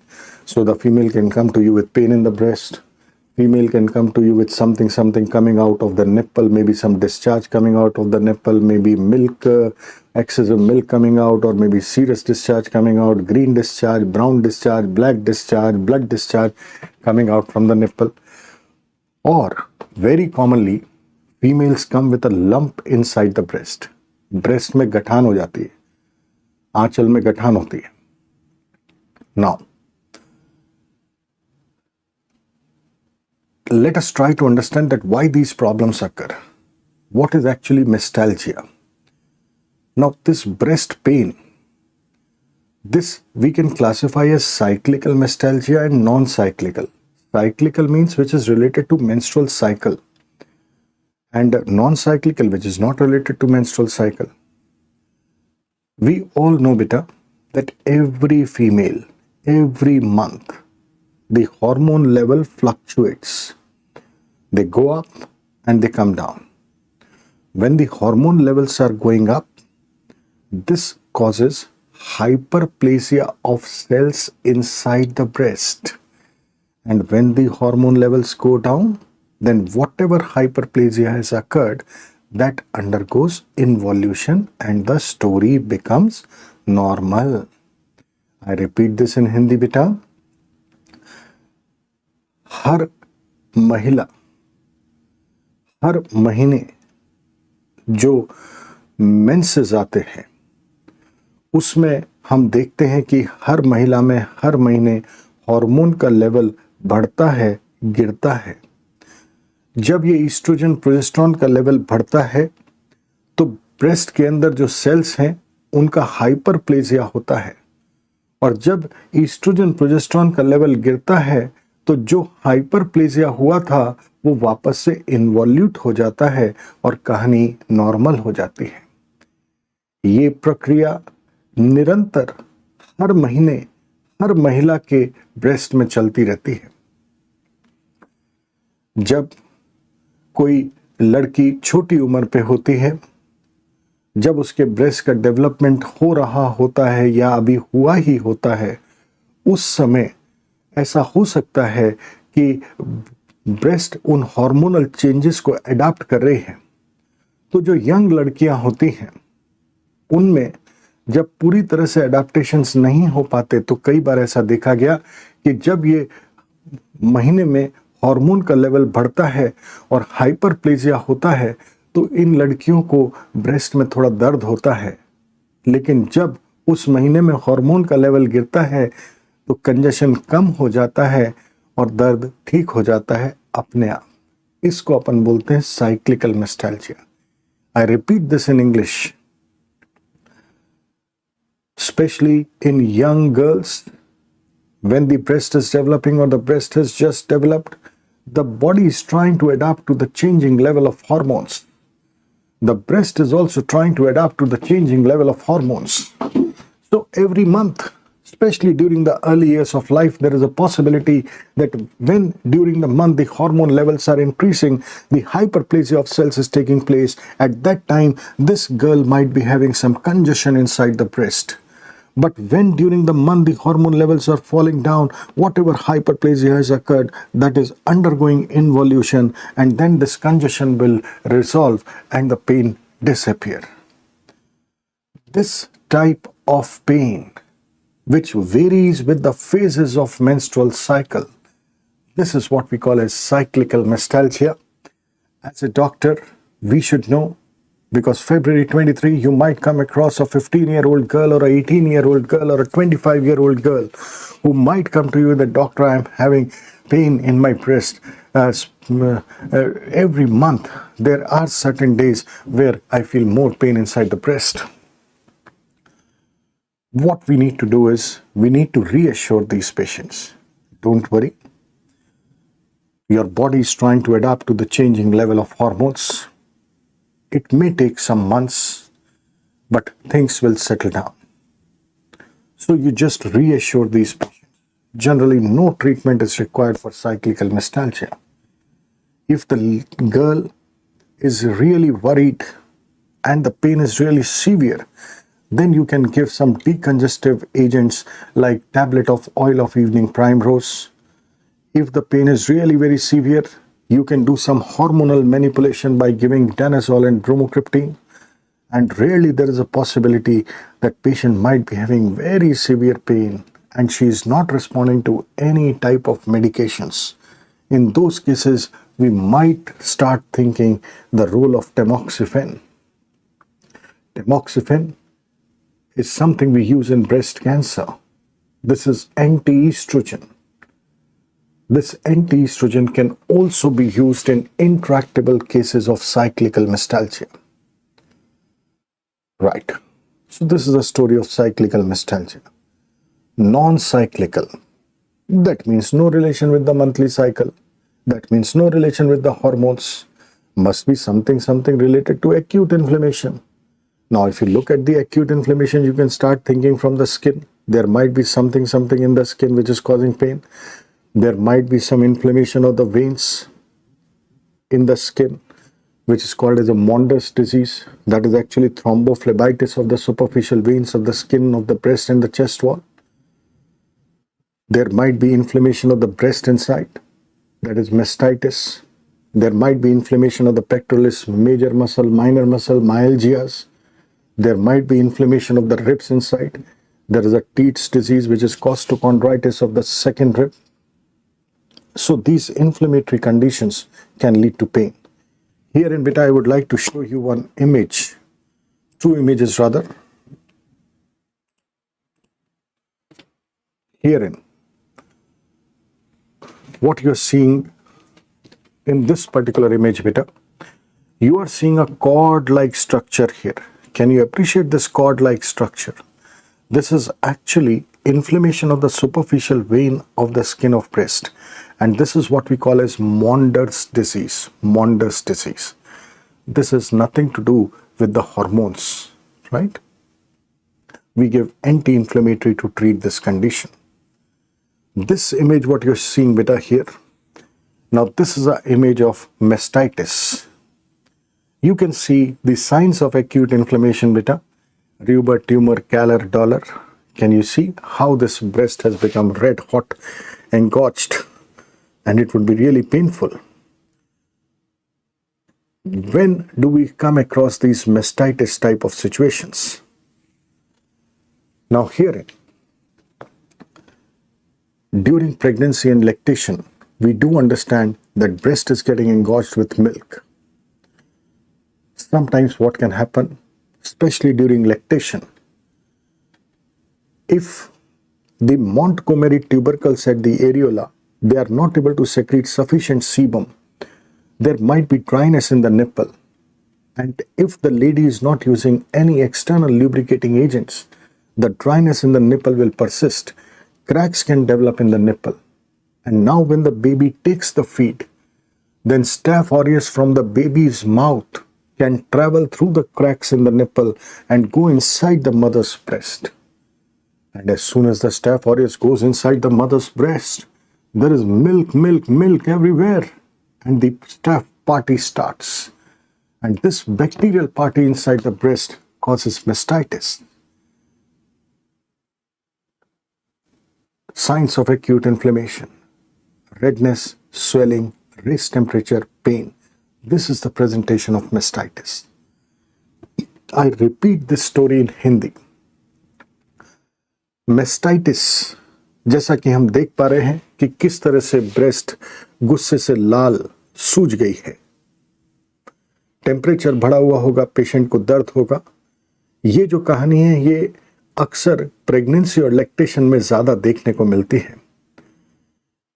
खासकर अगर हम lactation की बात करें बेटा, जब माँ अपने बच्चे को दूध पिलाती है, अगर मान लीजिए जो माँ के ब्रेस्ट के एरियोला में मोंटगोमेरी ट्यूबरकल्स हैं, अगर वो सफिशिएंट मात्रा में सीबम नहीं प्रोड्यूस कर रहे हैं तो निपल पे लुब्रिकेशन नहीं हो पा रहा है, जिसकी वजह से निपल ड्राई, सूखा है.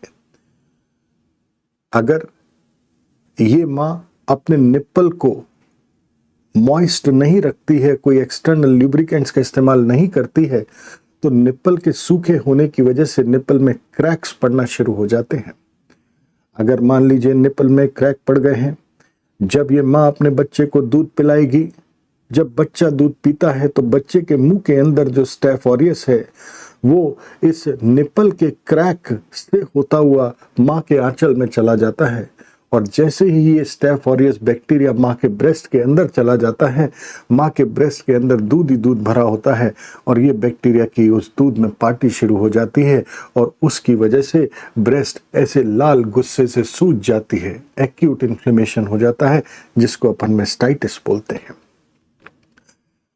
If the lady comes to you at the stage of mastitis, you can give adequate antibiotics to kill that bacterial party, and you advise the lady to wear a nice breast support so that the breast does not hang much. If by chance this lady does not present to you at the stage of mastitis, like in our country, we do understand that females are quite shy and they do not report their breast problems to the doctor.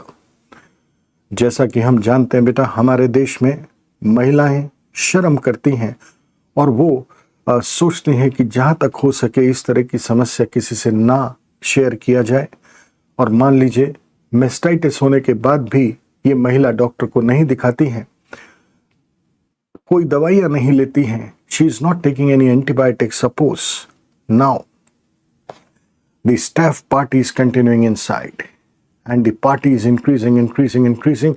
Gradually the staph will start causing necrosis here and there inside the breast, and small pus pockets may develop inside the breast at multiple places. Abscess, pus, this is what we call as early stage of breast abscess, when small pus pockets develop inside the breast.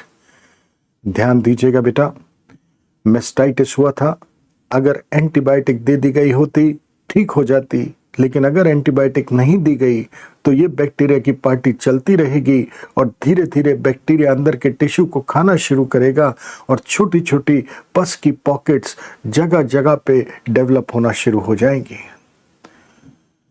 At this stage, if the lady comes to you, we should know that pus anywhere inside the body, we have to drain this pus.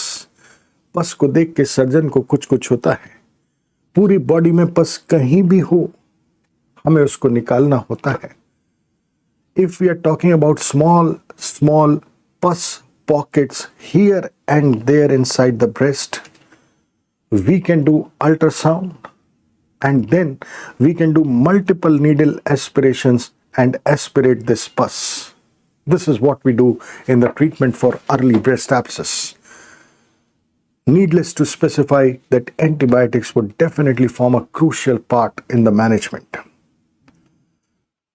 If by chance, suppose, the lady does not report to the doctor in mastitis or maybe in early stage of breast abscess, the staph party is continuing, there is a possibility that now there is more amount of necrosis taking place and a good amount of liquid pus collection develop inside the breast. If good amount of liquid pus collection develop inside the breast, now in this particular situation, now in this case, what will happen? When we examine this patient, a sign of fluctuation will be present. Whenever there is any swelling over the body which has got liquid inside, if you try to press on one side and feel on the other side, if you press from one side, then you will feel the liquid pressure on the other side. This is what we say that fluctuation is positive. And if there is good amount of liquid collection inside, then we have to make an incision and drain this pus. Needless to specify the role of antibiotics. And this is what something asked on 4th of June 2022.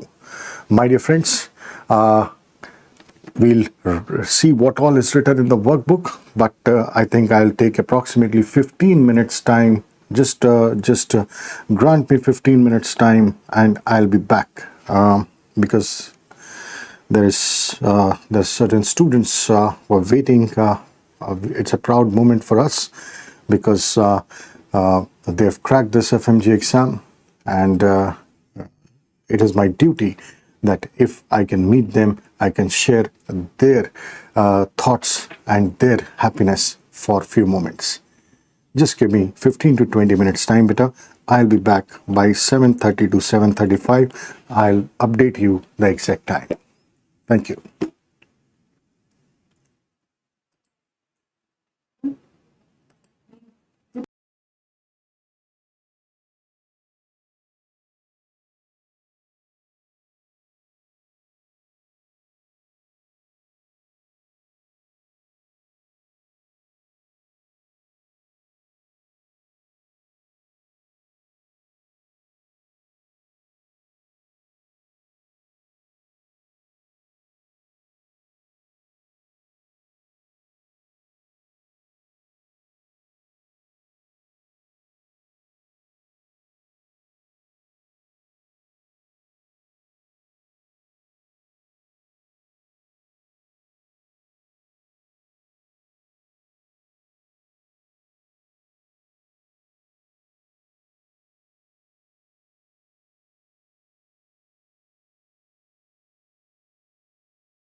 Hello. Yeah. So beta, if we take a look that what all we have discussed in mestalgia story, the cyclical mestalgia, the non-cyclical mestalgia, let us see what all is written in the workbook here.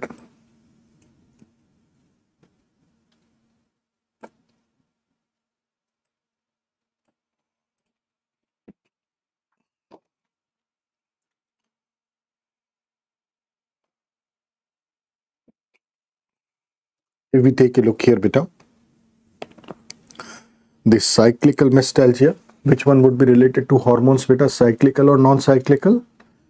Very good, cyclical. So this is due to hormonal influence.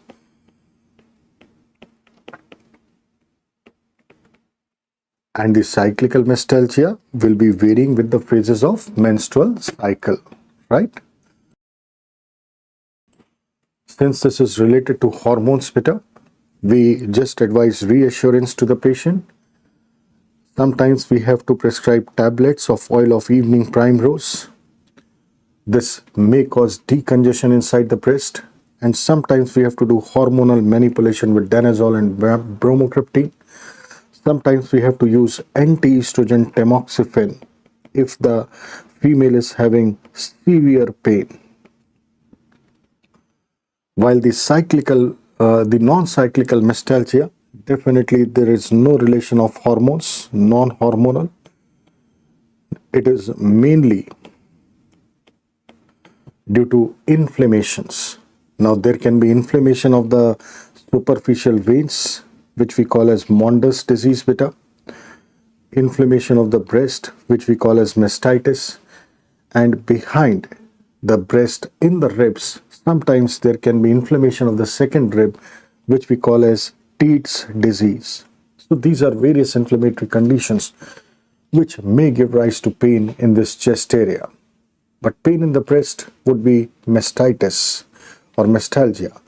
Now for mastitis, beta, as we have been discussing, this would be more common during pregnancy and lactation. What is the bacteria responsible, beta? Staph aureus. And we all can understand, beta, when the baby is taking the feed, then Staph aureus from the baby's mouth. This can travel through the cracks in the nipple of the mother's breast. And once the staph goes inside the mother's breast, there is milk all over the place and the party starts. This party will cause acute inflammation. Signs of acute inflammation, beta: rubor, tumor, Calor, dollar. This is how the patient is going to present to you: redness, swelling of the breast, raised temperature and pain. If the female comes to you at this stage of mastitis, that is before the abscess has occurred, you can simply treat this patient by giving antibiotics and breast support. If by chance the lady does not come to you, right, and if suppose the staph party continues, then it results in breast abscess. Now this breast abscess, early stage, late stage. Early stage, there are small pus pockets inside the breast. The clinical sign of fluctuation, which is seen only when there is good amount of liquid collection present. This stage, beta, this is the stage where not good amount of liquid collection is there. Suppose this is the breast here. In the center, suppose I say that this is the areola here, and this is the nipple in the center. Now what would have happened? There would have been small pus pockets here and there inside the breast. There is not a localized collection of liquid. So the classical sign of fluctuation, what we see in those swellings which have got liquid inside, that will not be present at this stage of breast abscess. So the sign of fluctuation is absent. In these cases, beta, we can do the ultrasound of the breast and we'll come to know that, oh, there are small tiny pockets of pus here and there. So we have to give antibiotics. This AB, what is written here is antibiotics. Plus what we can do, ultrasound guided multiple needle aspirations. Multiple needle aspirations of pus pockets.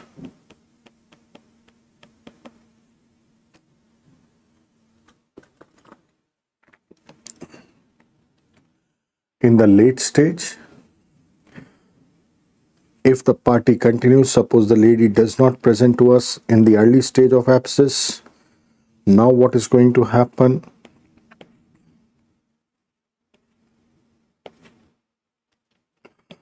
This party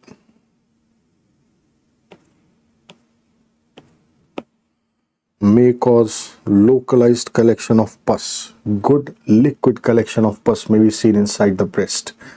And at this stage, beta, the sign of fluctuation would be present. There was a clinical scenario on 4th of June 2022, and they gave the situation that a lady who is a lactating female is presenting with signs of inflammation along with high-grade fever and all. Ultrasound was done which showed good amount of liquid collection or significant fluid collection inside. Now what should be the treatment in this lady? Obviously beta, when good amount of liquid collection is present, we can make an incision and we can drain this abscess by making an incision. So needless to specify, yes, we will be giving antibiotics, plus we'll be doing incision and drainage. Incision and drainage. When we have to drain the breast abscess, beta, which type of incision should be given? For this, if we just try to take a look at one image here,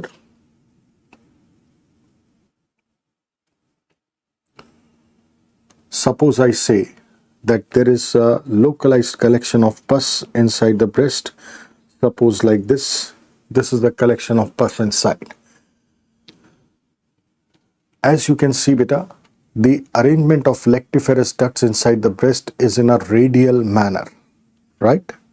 When you have to make an incision on the breast to drain this pus, you have got the option that you can make, suppose, a transverse incision, or you can make a radial type of incision. Now, out of these two incisions, beta, which incision will cause less injury to the lactiferous duct? The transverse incision or the radial incision? Right? So, if you just take a look here, beta, just see which out of the two is causing less damage to the lactiferous duct. Obviously, you see, beta, if you are making a transverse incision, you are cutting more lactiferous ducts. But if you are making a radial incision, you are cutting less lactiferous duct. That is why the best incision to drain the breast abscess is one which causes minimal damage, that is the radial incision.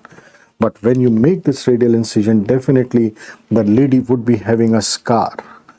And since we know females are quite apprehensive about their breast, so if they don't want the scar over their breast, they may request for some cosmetic incision. For cosmetic purposes, what we can do is, instead of making a radial incision, we can make a periareolar or circumareolar incision.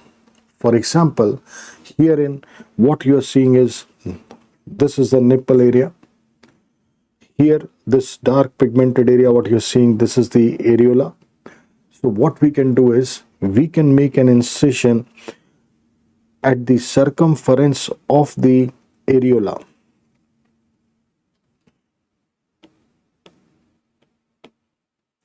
That is a periareolar incision or the circumareolar incision. Now, if you are making this periareolar incision something like this, the scar of this incision, this scar will be camouflaged between the bright portion and the dark portion of the breast. So for cosmetic purpose, we are making a periareolar or circumareolar incision.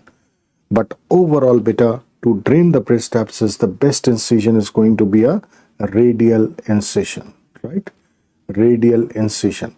If we make this incision transverse, then it is going to injure more lactiferous ducts, because the arrangement of lactiferous ducts inside the breast is in a radial manner, right? Okay.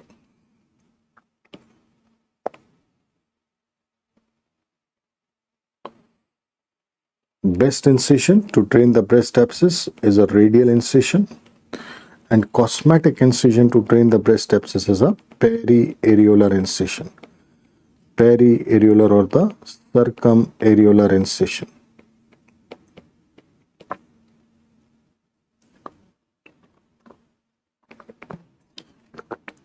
Right. So these were some relevant points related to breast abscess. Since beta on 17th of June they have given this type of scenario. On 4th of June there was a scenario from here. On 17th of December you may expect a scenario from here, right? They may give you that sign of fluctuation is absent. They may give you something like small pus pockets inside the breast. For that, your answer will be multiple needle aspirations of pus pockets, right? Okay. Now let's move into another pathology inside the breast, and that is discharge coming out from the nipple. Again, beta, as we did in the understanding of this mestalgias, let us also try to understand the same thing in these discharges coming out from the nipple. We know that the commonest discharge coming out from the female nipple is milk, but this is physiological. Pathological discharge coming out from the nipple most commonly is serous.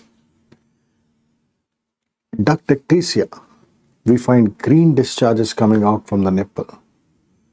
Duct papilloma and cancer inside the breast, blood discharge coming out from the nipple.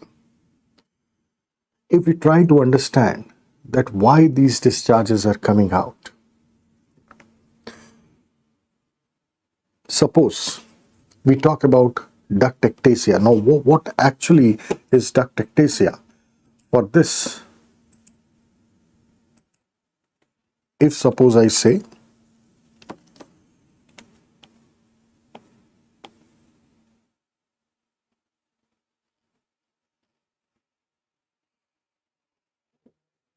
that this is the breast,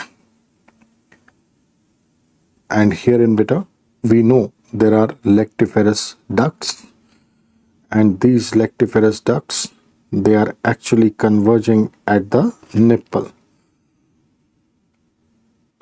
What actually this ductectasia means? Ectasia term beta means dilatation.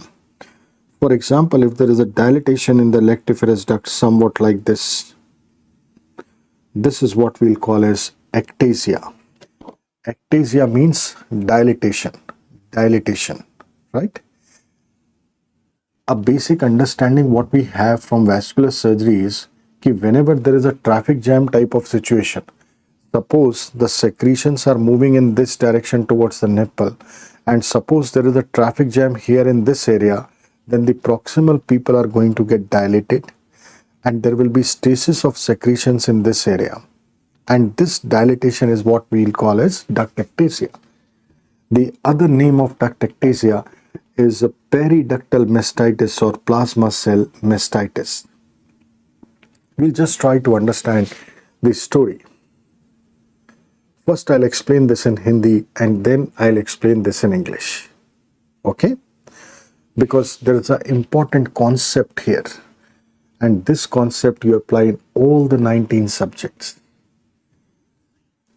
Those who are smokers and alcoholics, जो लोग cigarette पीते हैं या alcohol लेते हैं, उनमें पानी की कमी रहती है.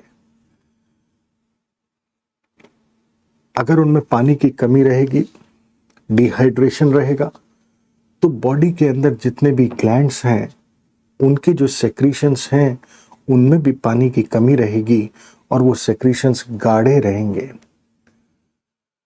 ग्लैंड्स की अगर बात करें बेटा तो चाहे हम ये पैरोटिड या सबमैंडिबुलर या सबलिंगुअल जितने भी ये सलाइवरी ग्लैंड्स हैं इनकी बात कर सकते हैं, यहाँ पे हम ब्रेस्ट की बात कर रहे हैं, पैनक्रियास की बात कर सकते हैं और इस कॉन्सेप्ट को सब जगह लगाने की कोशिश करते हैं। चलिए हम मान लीजिए यहां से शुरू करते हैं सलाइवरी ग्लैंड्स की कहानी से। जो लोग सिगरेट पीते हैं या अल्कोहल लेते हैं, अगर उनमें पानी की कमी हो जाएगी तो उनके जो ग्लैंड्स हैं उनके सेक्रीशंस में पानी कम हो जाएगा, वो सेक्रीशंस गाढ़े हो जाएंगे। जब ये गाढ़े सेक्रीशंस उस ग्लैंड की डक्ट में चलते हैं और डक्ट जहां पे खुलती है वो इलाका थोड़ा सा नैरो होता है। अगर उस डक्ट में सेक्रीशंस गाढ़े हो गए हैं तो जहां पे डक्ट खुल रही है उससे ठीक पहले ये गाढ़े सेक्रीशंस एक ट्रैफिक जैम कर सकते हैं। अगर ट्रैफिक जैम लग गया तो प्रॉक्सिमल डक्ट का पार्ट डायलेट हो जाएगा और ये सेक्रीशंस वहां पे इकट्ठे हो जाएंगे। अगर मान लीजिए हम सलाइवरी ग्लैंड्स की बात करें तो हम जानते हैं कि सब मैंडिबुलर ग्लैंड जो है वो सबसे ज्यादा सलाइवा कंट्रीब्यूट करता है। सब मैंडिबुलर सलाइवरी ग्लैंड ये एंगल ऑफ मैंडिबल के पीछे होता है और इसकी जो डक्ट है सब मैंडिबुलर डक्ट वो यहाँ मुंह के अंदर फ्लोर ऑफ द माउथ में खुलती है और इस डक्ट का एक टॉर्चुअस सा रास्ता होता है, ग्रेविटी के अगेंस्ट होता है। अगर इस सबमैंडिबुलर ग्लैंड की डक्ट में कचरा फंस गया तो प्रॉक्सिमल डक्ट डायलेट हो जाएगी और खासकर जब पेशेंट खाना खाएगा, जब इस सलाइवरी ग्लैंड के सेक्रीशन सबसे ज्यादा होंगे, उस समय जब सेक्रीशंस इस डक्ट में चल रहे होंगे तो रास्ता जाम होने की वजह से ये सेक्रीशंस पेशेंट के मुंह के अंदर नहीं आ पाएंगे। सेक्रीशंस यहीं पे ट्रैप होने लगेंगे, उसकी वजह से सब मैंडिबुलर ग्लैंड की सूजन आने लगती है, पेशेंट को दर्द होने लगता है। खाना खाने से या खाने की खुशबू आने से अगर सब मैंडिबुलर डक्ट में कहीं कचरा फंसा हुआ है तो उसकी वजह से सेक्रीशंस ग्लैंड में ही ट्रैप हो जाते हैं और पेशेंट को एक सूजन और दर्द महसूस होता है एंगल ऑफ मैंडिबल के पीछे। इसको हम बोलते हैं मील टाइम सिंड्रोम। देखिए कितनी अद्भुत बात है। मान लीजिए पेशेंट जो है कहीं पे खाने के लिए गया है, उस समय जैसे ही पेशेंट ने खाना खाया अगर उसके डक्ट में कचरा फंसा हुआ है तो यहाँ पे अजीब सी एक सूजन आने लगती है और लोग बाग उसको देखने लगते हैं कि ये क्या हुआ। I repeat this concept in English. We are taking the example of salivary glands. We know there are parotids, submandibular, sublingual glands. In smokers, alcoholics who become dehydrated, they lose water. The secretions of these glands also lose water. So the secretions will become thick. The submandibular gland is the major contributor of saliva, and the duct of submandibular gland opens in the floor of the mouth. It has a tortuous course and it is going against the gravity. If the secretions of the submandibular gland become thick, when these thick secretions are traveling in the duct, the site where the duct is opening, that part is narrow and these thick secretions will get trapped in the terminal part of the duct. This is going to create a traffic jam situation in the terminal part of duct, because of which the proximal part of the duct will be dilated. Now, if there is a traffic jam situation in the duct and when the patient takes the meal or maybe the smell of food, this will stimulate the submandibular gland to produce more saliva. More saliva comes into the duct, but there is a traffic jam in the duct, so this saliva will not be able to go into the floor of the mouth. Rather, this saliva will cause swelling of the submandibular gland and pain of the submandibular gland. Swelling and pain at the angle of mandible at the time of meals is what we call as meal time syndrome.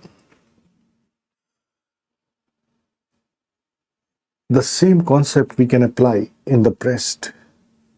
If suppose this lady is a smoker or alcoholic, the secretions of the lobules, they become thick. When these thick secretions are traveling in the duct, as you can see, all the ducts are converging at the nipple. This is the narrow area. So these thick secretions may get trapped in the terminal part of this duct. If these secretions get trapped here, then the proximal part of the duct is going to get dilated, and the secretions will stay in this proximal part of the duct.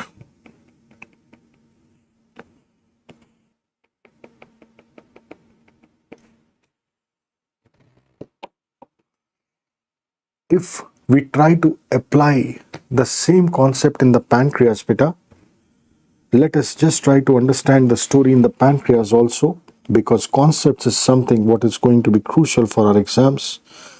Suppose I say this is the head of the pancreas and this is the body and tail of the pancreas. Here we know is the duodenum. We all know that the pancreatic duct joins with the common bile duct, and then they open into the second part of duodenum at the ample of Vater, which is guarded by sphincter of Oddi. We all know, beta, that pancreas would be having the exocrine as well as the endocrine cells. So there will be exocrine, there will be endocrine cells also in the pancreas. Suppose these blue colors are the endocrine. Now what will happen in smokers and alcoholics? Dehydration. Secretions of the pancreas will become thick. Exocrine part, we do understand, beta, that the exocrine cells produce the enzymes. These enzymes, they travel into the pancreatic duct, and then through the pancreatic duct they come into the second part of duodenum where rasgulla is coming or where food is coming. So when the food is coming in this part, the pancreatic enzymes coming here, these enzymes help in digestion of the food.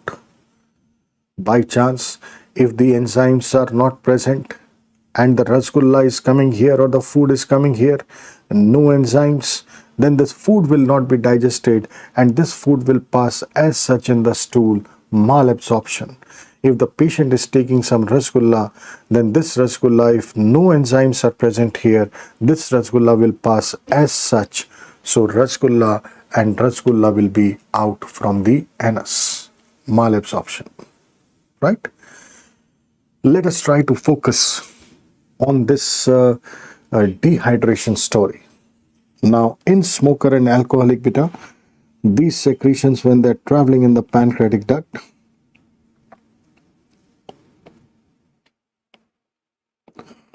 there is a possibility that because these secretions are thick, they may create some partial traffic jam type of situations in the pancreatic duct here and there. Now just look at the screen, beta. If there are partial traffic jam situations in the pancreatic duct because the secretions are thick, now whatever secretions are coming, they are not finding their way out easily.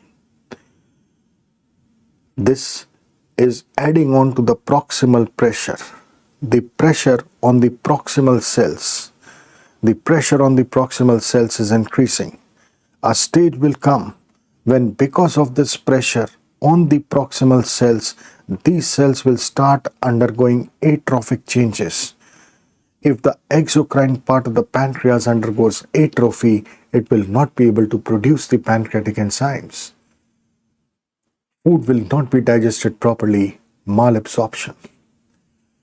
If this back pressure causes damage to the endocrine cells of the pancreas, endocrine cells in the pancreas, islet cells, alpha, beta and delta cells, majority portion is beta cells.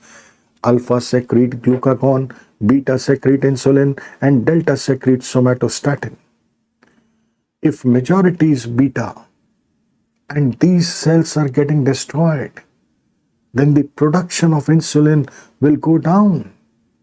And if there is insulin deficiency, the blood glucose level will increase, hyperglycemia, diabetes.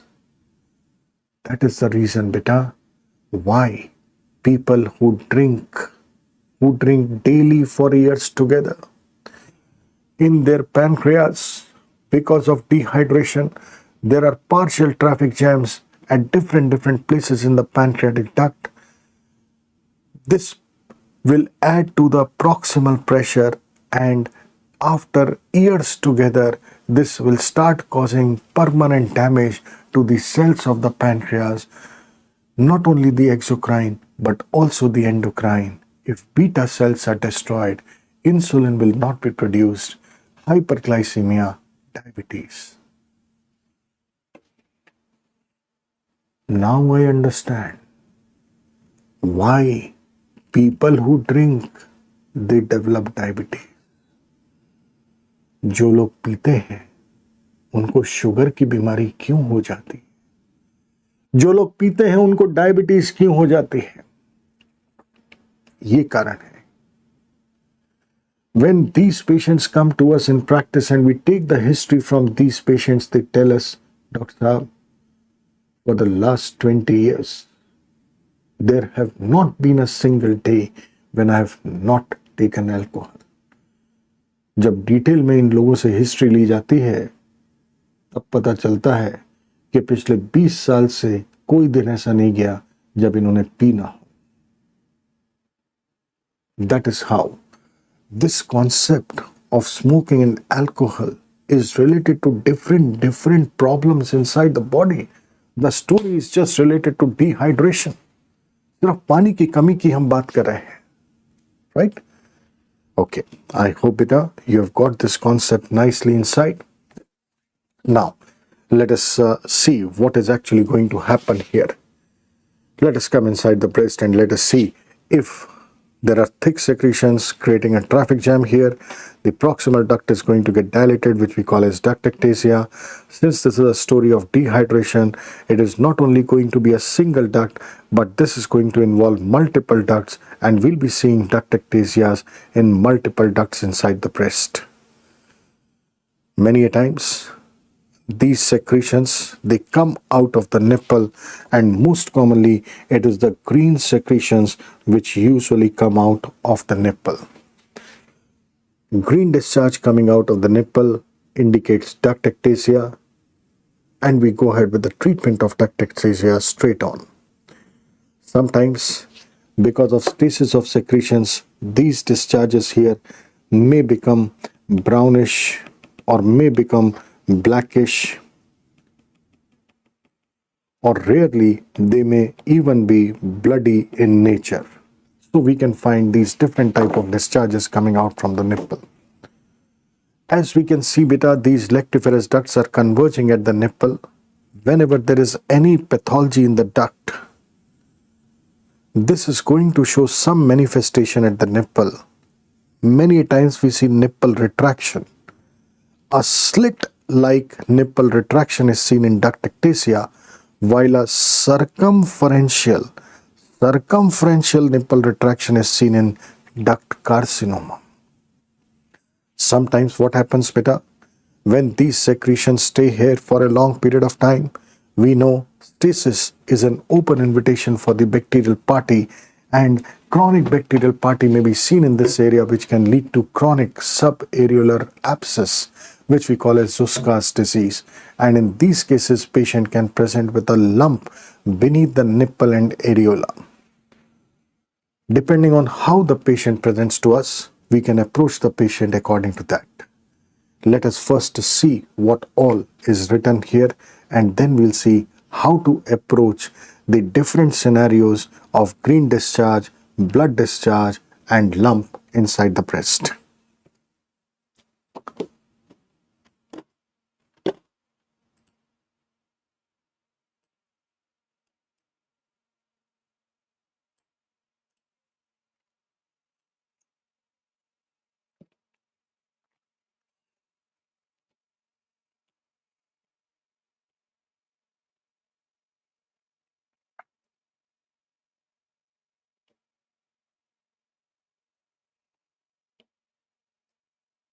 Right, Peter. We'll just try to see this.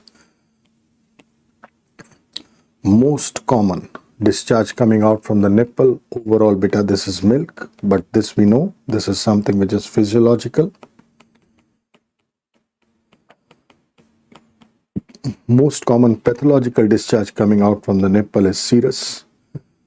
Most common cause of green discharge coming out from the nipple is ductectasia. Most common cause of blood discharge coming out from the nipple is duct papilloma.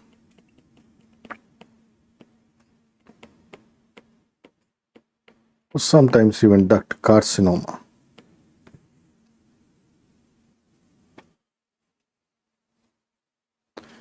This is called as plasma cell mastitis. We also call it as periductal mastitis. In your workbook, this is already written, beta. Periductal mastitis.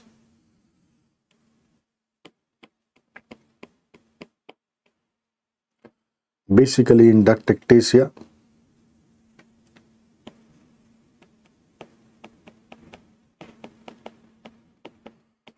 there is abnormal dilatation of the lactiferous ducts. ये L जो है बेटा, this is for the lactiferous ducts. Usually, multiple ducts are involved.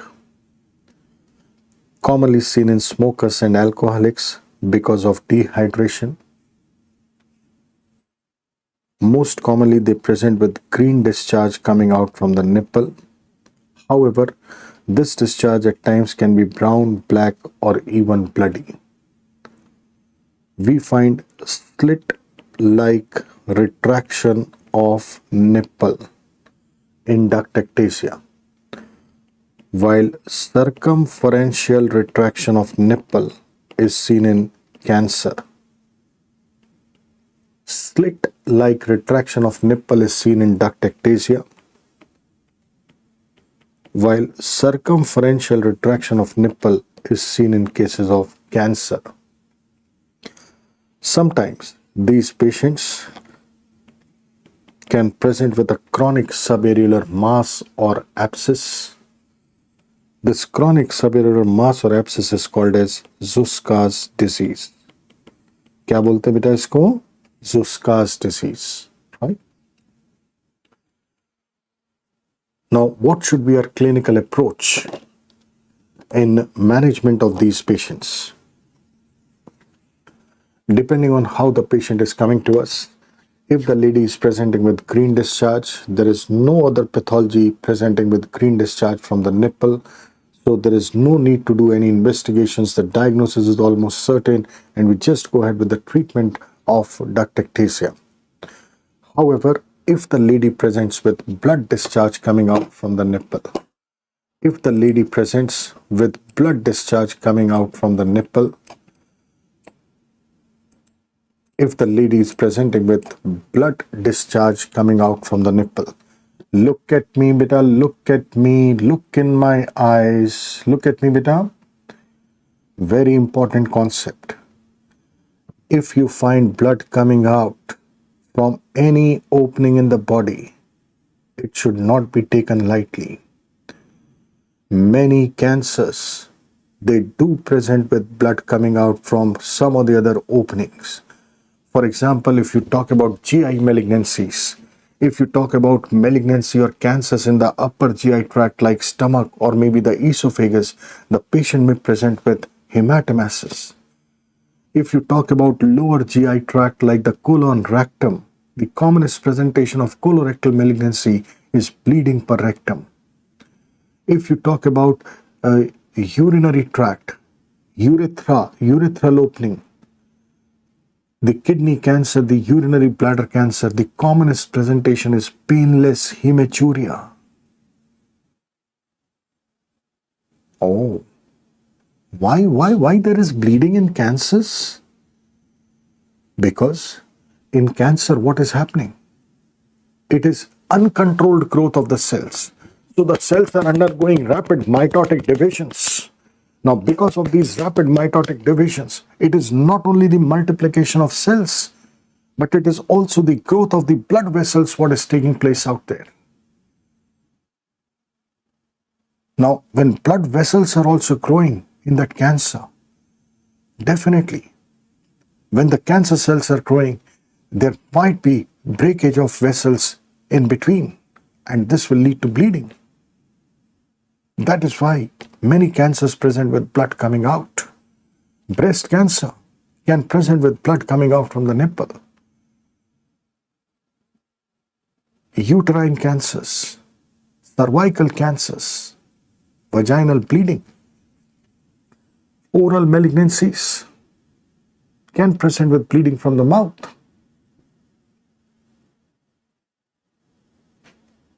Any opening left inside the body.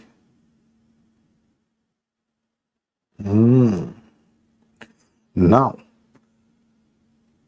any patient who is presenting with blood discharge, we should have that in mind, especially if that person is elderly.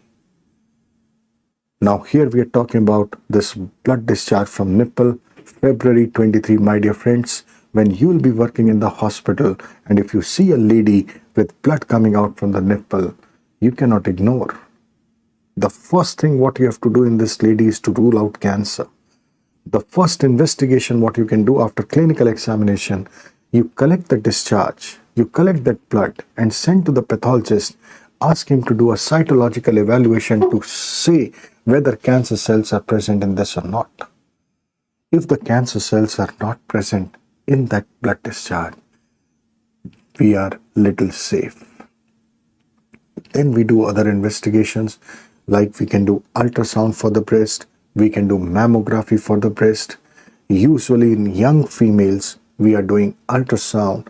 In old females, we are doing mammography. Mammography is just a special type of X-ray. Why we are not doing mammography in younger females? It is not that X-ray exposure in a young female will increase the risk of cancer. It is not because of risk of cancer that mammography is not done in young females, but the reason is different. Reason is young females have got dense breast. If the density of the breast is high and we are doing mammography, we can miss the important lesion inside the breast because of huge density inside the breast. If I show you an image in this workbook itself, if suppose I take you for a moment in the end of this workbook, maybe somewhere around 210 or pages,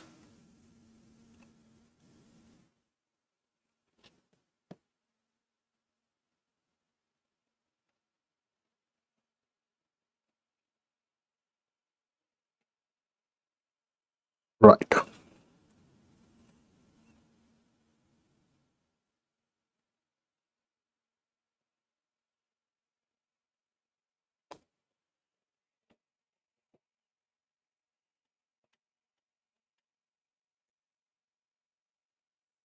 This, what you're seeing here, beta, if I just remove myself, this is our old lady. Now, if you look at the mammographic picture in our old lady, right, this is a less density breast. If by chance there is any lesion inside the breast, we can see that lesion nicely in a less dense breast on mammography. But if suppose the density of the breast is more, if the density of the breast is more, then if suppose this is the density of breast, beta, then we might not be able to see the lesion nicely on mammography. So young females have got a high density breast, and there are chances of missing the important lesion inside the breast in a high density on mammography. That means in young females we can miss the lesion, but in elderly females, when the density of the breast is less, then it is very easy for us to find out lesions inside the breast. That's the reason why we don't do mammography in young females and we prefer doing the ultrasound.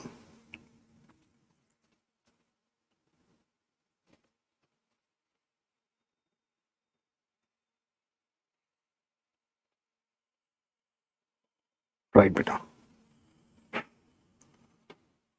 So we can do this ultrasound mammography. We can do special investigations for the lactiferous duct also. We can put an endoscope into the duct, that is ductoscopy. We can push the contrast into the duct, that is ductography. If by chance the patient is presenting with a lump inside the breast, like we were talking about a subareolar mass, chronic subareolar mass, Zuska's disease, if there is any lump inside the breast, ध्यान से सुनिएगा बेटा, once again be careful. अगर किसी के भी breast में गठान है तो उसको भी lightly नहीं ले सकते हैं. If there is any lump inside the breast, you cannot take it lightly. We have to follow a standard protocol of triple assessment. And this triple assessment comprises of CRP. CRP. C for clinical, R for radiological, and P for pathological. That is how we make the diagnosis. Once the diagnosis of duct ectasia is made, then we can go ahead with the treatment of duct ectasia. So in our clinical approach, beta, if there is a green discharge coming out, no investigations. Just go ahead with the treatment of duct ectasia. But if the lady presents with blood coming out from the nipple, the first investigation which has to be done is cytological evaluation. Cytological evaluation of discharge.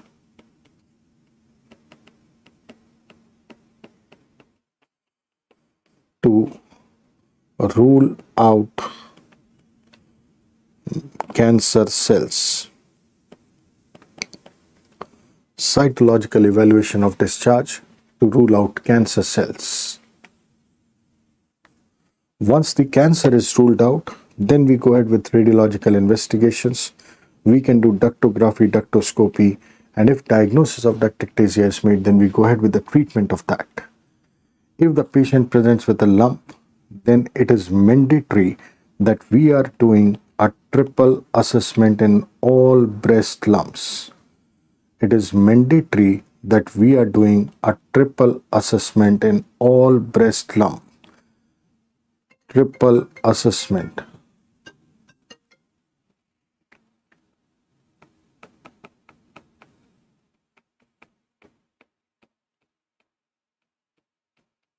This is CRP.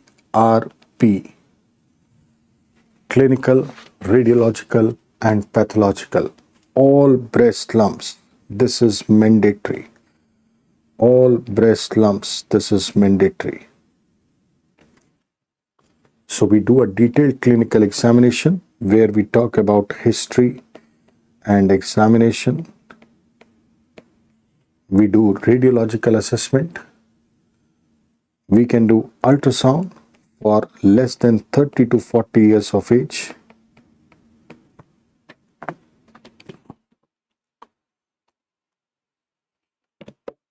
We can do mammography for more than 30 to 40 years of age.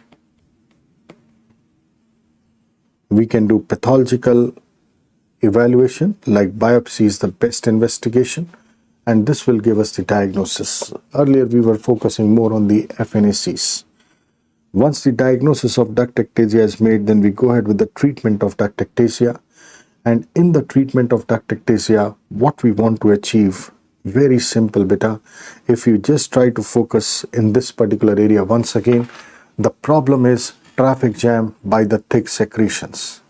If we can clear this traffic jam, then all the story will pass out and this will become normal. So first what we can do is we can encourage this lady to take plenty of fluids. खूब सारा पानी पीने को बोलते हैं इस महिला को. By giving plenty of fluids, these secretions can become diluted, and then we advise the lady to do breast massage. Now squeezing of the breast, massaging of the breast will express these thick secretions out of the nipple and the traffic jam will be cleared off. Once the traffic jam is cleared, then all these secretions will pass out and this duct ectasia story will become normal. You would be surprised to know, beta, that the treatment of choice is conservative. We just encourage these ladies to drink plenty of fluids. and advise just breast massage and the story can settle. However, if by chance these secretions are not going out and the traffic jam persists, then the story is something like when suppose after dinner we are washing the utensils in the sink and suppose there is some food remaining in those plates and we are just putting that food in the sink. Sometimes you find that the drainage of the sink has got choked by those food particles. And now all the water which is coming into the sink that starts filling the sink. Right? I would like to repeat this example in Hindi. कई बार हम लोग खाने के बाद अपने बर्तन जब धो रहे होते हैं और मान लीजिए कुछ 2-4 लोगों की प्लेटें और हैं और लोगों ने कुछ खाना छोड़ा हुआ है बाई चांस और हमने उस खाने को डस्टबिन में नहीं निकाला और उसी सिंक में ही हम उस खाने को निकाल रहे हैं, तो जो सिंक की नाली है वो उस खाने के कचरे से भर जाती है. अगर वो नाली जाम हो गई है, चोक हो गई है खाने से, तो जो भी पानी सिंक में गिर रहा है वो पानी सिंक में भरने लगता है. ऐसे में हम क्या करते हैं? हम कोई झाड़ू की सीख ले सकते हैं और झाड़ू की सीख से उस नाली को खोलने की कोशिश कर सकते हैं. What we do in the management of this situation where the sink is getting flooded with water because of the chokage, because of the drain getting choked, we can just pick up some wire type of thing and we can just try to poke that wire into the drain, and by doing this that food may go down and the water goes down. This ductectasia is also something similar story, beta. There is a traffic jam here, because of which the secretions are getting collected. So what you can do is you can pick up some wire or a झाड़ू की सीख. झाड़ू की सीख तो नहीं जाएगी यहाँ पे. You can just pick up a wire and try to put that wire into this lactiferous duct and try to remove these secretions with the help of a wire. If you are able to clear the secretions with the help of a wire, then the traffic jam is cleared off and all these secretions will pass out. Obviously, these are lactiferous ducts, so we have to take the help of microscope to put a wire into these lactiferous ducts. Whenever we are opening something in surgery, we call it as stomy. Here we are opening the duct, so we should call it as ductotomy, but we call it as docotomy. Doco is also duct, and since we are using a microscope, we call it as microdocotomy. Usually, this can help us in removing the secretions, but rarely by chance, if suppose this microdocotomy is also not helping, then we have to excise these lactiferous ducts. When we have to excise multiple lactiferous ducts, we make a conical incision to excise these multiple ducts, conical incision, and this is called as Hadfield's operation. However, when we have to just remove a single lactiferous duct, then removal of something in surgery is called as ectomy. Removal of the duct, ductectomy or docectomy, help of microscope, microdocectomy. So these are the treatment options what we have in ductectasia. Let's take a look. The treatment of choice is plenty of fluids, breast massage. That is conservative treatment बेटा. सिर्फ पानी पिलाने से डक्टेक्टेजिया ठीक हो जाता है. कोई रॉकेट साइंस करने की जरूरत ही नहीं पड़ती. But if by chance suppose this fails, then we can open the lactiferous duct, that is microdocotomy. If this also fails, then we have to do excision of the lactiferous duct. Since in ductectasia there are multiple lactiferous ducts involved, excision of multiple lactiferous ducts is called as Hadfield's operation. But by chance, if on 17th of December the examiner gives the situation that only single lactiferous duct was involved and conservative treatment has failed, microdocotomy has failed, what you are going to do? Now I'm going to excise that single lactiferous duct, and that will be called as microdocectomy. For Hadfield's operation, the type of incision what we are making is a conical incision. While for microdocectomy, we are making a tennis racket type of incision. Tennis racket type of incision.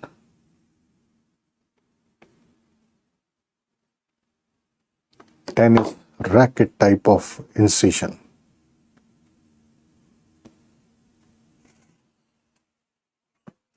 So this is how we deal with duct ectasia.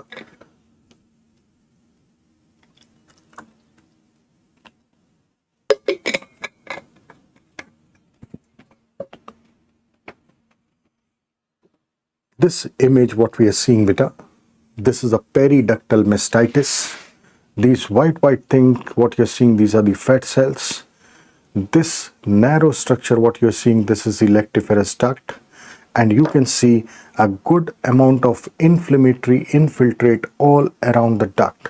This is what we call as periductal mastitis or plasma cell mastitis in duct ectasias.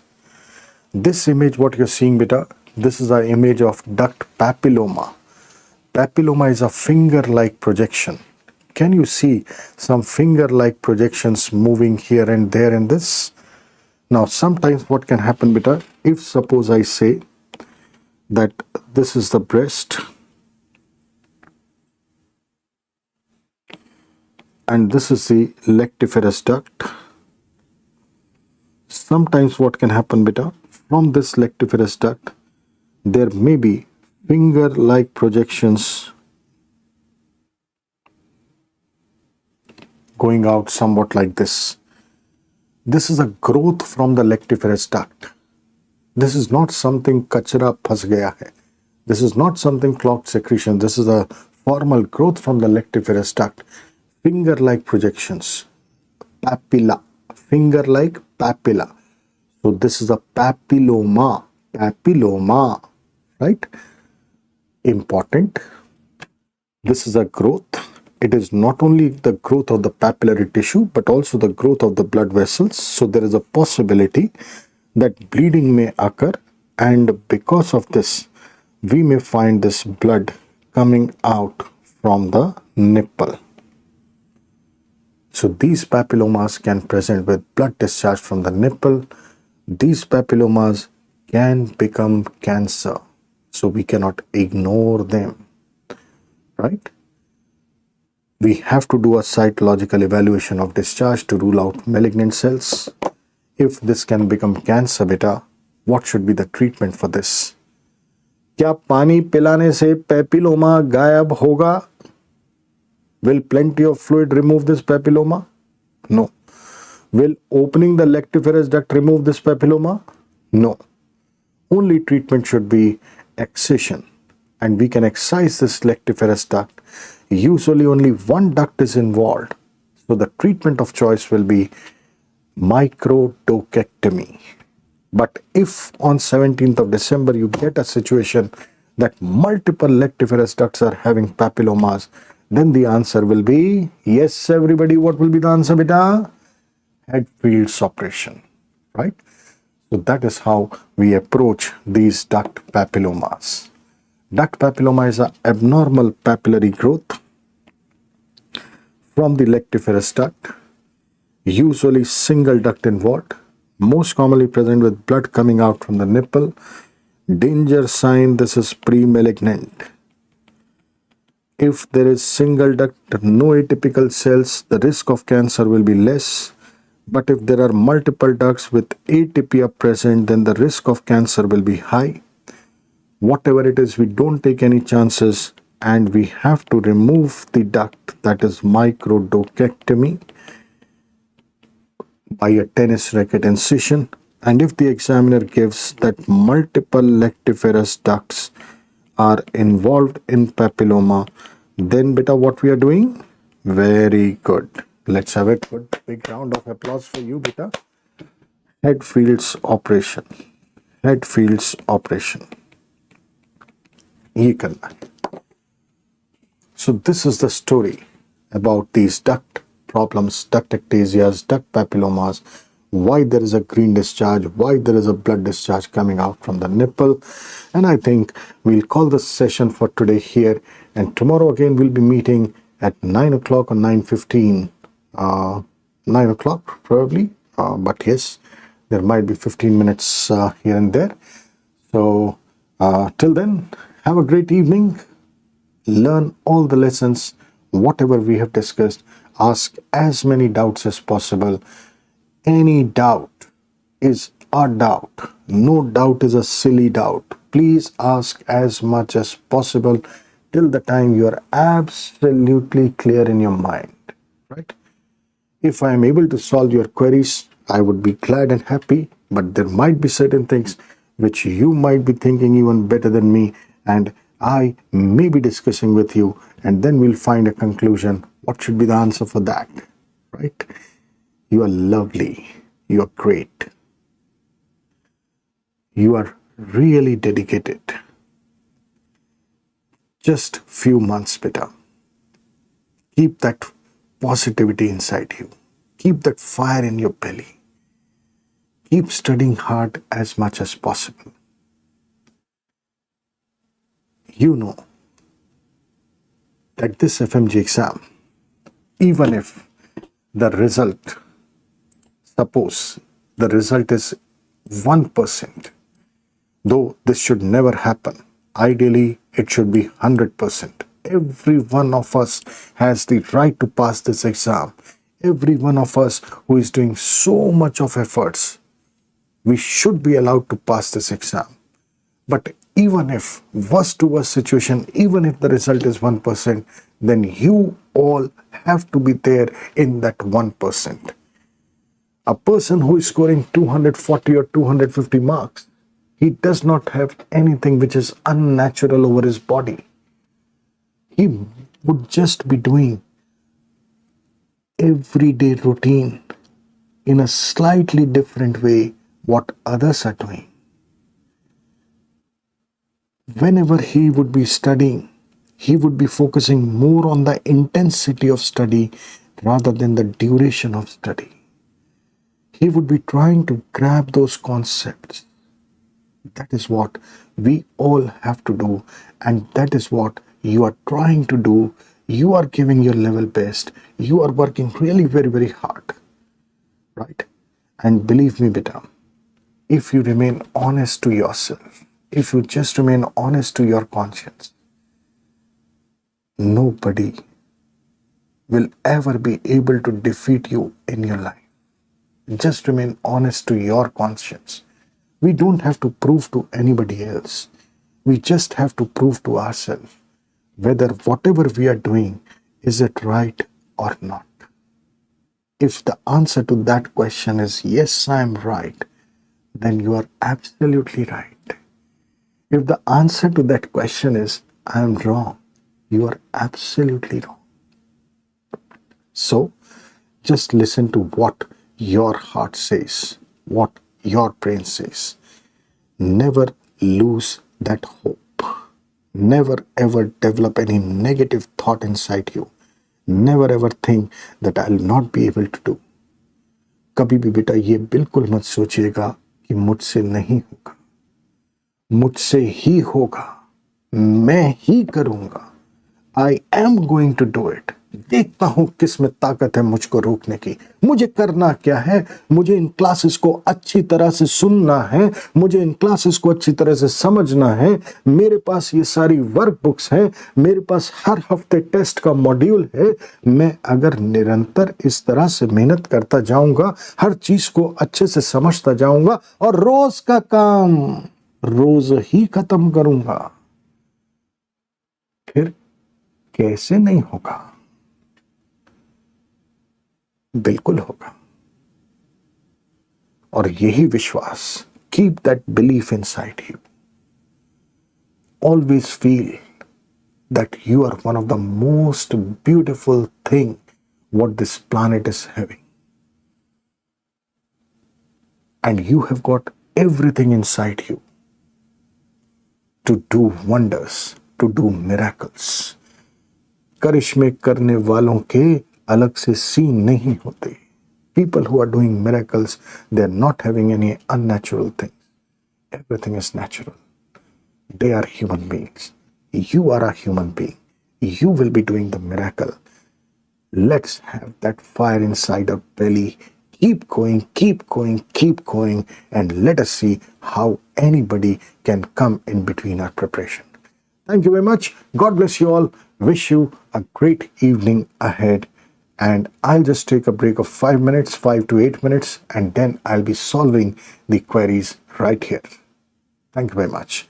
Also, I'll be using the speaker mode in the WhatsApp. So if you do not wish to attend this query session, you can just relax, chill out.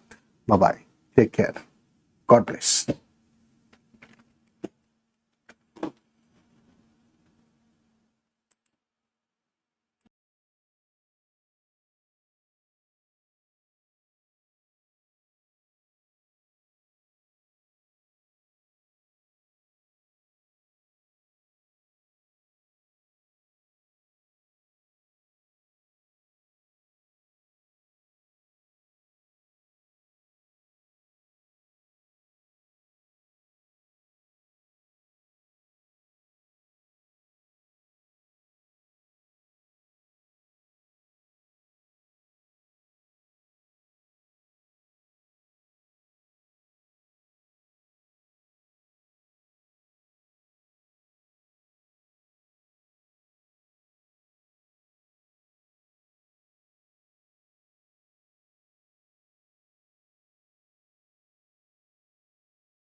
Right, beta. So now let's just have a look at the queries.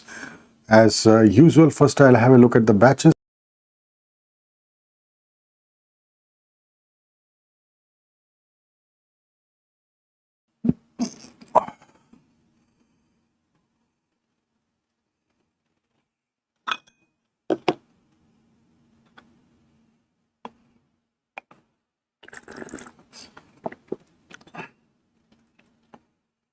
So there are no chats in the batches. Let me go into the WhatsApp beta.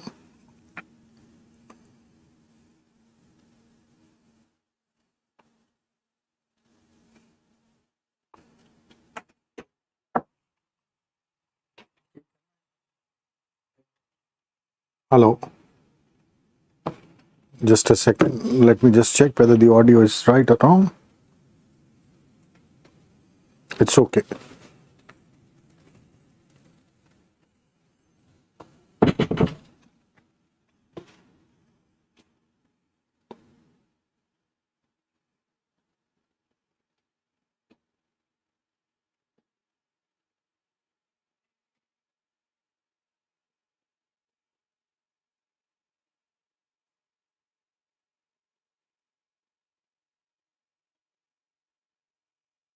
Nitesh बेटा, you want to see the thyroid के complications जो extra लिखवाया था, so you can just have a look once again.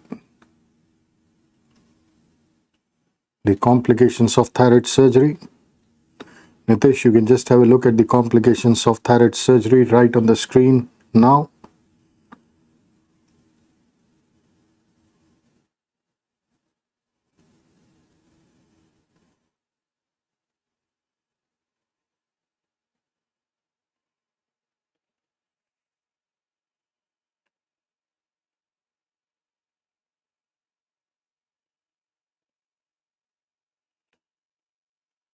Ragul, good to see your chat. Good evening. I didn't understand. Can you explain thyroid storm? Yes, but a thyroid storm is basically a thyroid crisis. Now, what actually happens is, if suppose the pre-existing levels of T3 and T4 are high in a patient and you are doing a thyroid surgery, during surgery you will be handling the thyroid gland, and when you are handling the thyroid gland, the thyroid hormones will come out into the blood. Already in the blood, if T3, T4 is high, during handling, more T3, T4 comes into the blood. Very high levels of T3 and T4 will lead to severe symptoms of hyperthyroidism immediately. That is what we say thyroid storm or thyrotoxic crisis. And second out, after removal, only preformed T3, T4 will be in blood. How it can cause thyrotoxicosis? After removal, it will not cause thyrotoxicosis, but before, okay, you are talking about thyroidectomy. So after removal, what I'm saying, thyroid crisis or thyrotoxic storm is not after removal, it is before removal. It will take some time for removing the thyroid. It might take 1.5 hours to remove the thyroid. And during that 1.5 hours, when you are handling the thyroid gland, dissecting the thyroid gland, at that point the T3, T4 will come into the circulation. In reactionary hemorrhage, what is dislodgement of clot and raised BP? Sometimes what happens, Ragul, when you are doing the surgery, if suppose there is some bleeding, you apply pressure and the bleed stops, sometimes a clot forms there, and that clot puts the pressure on the bleeding vessel, and that is how the bleeding has stopped. Suppose suddenly the patient coughs in the post-operative period, then this clot which was stopping the bleed, clot comes out and the bleed starts. Raised BP, sometimes what happens, Peter, when you're doing the surgery, you are cutting some structure. Suppose you cut the artery and there is significant bleed. You apply direct pressure and the bleeding stops. Probably the artery which was cut by you has gone into a state of spasm. Artery has contracted because there are muscles in the wall of the artery. Now, because of the contraction of the artery, the bleeding has stopped. At the time of operation, you don't see any further bleed.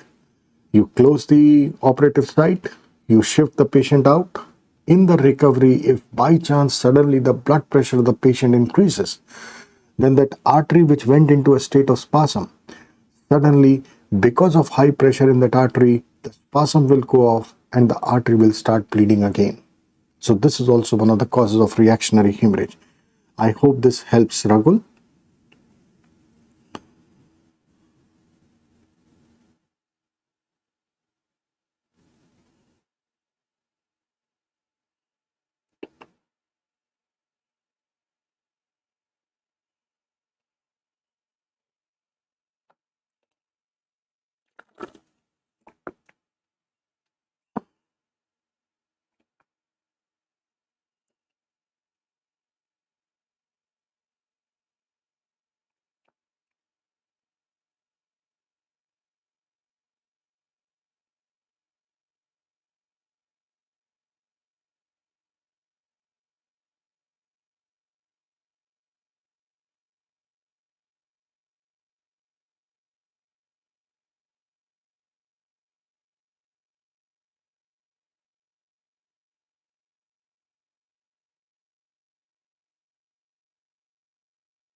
Anindita from Kiev, the periphery of the thyroid gland becomes autonomous without any reason? Yes, without any reason.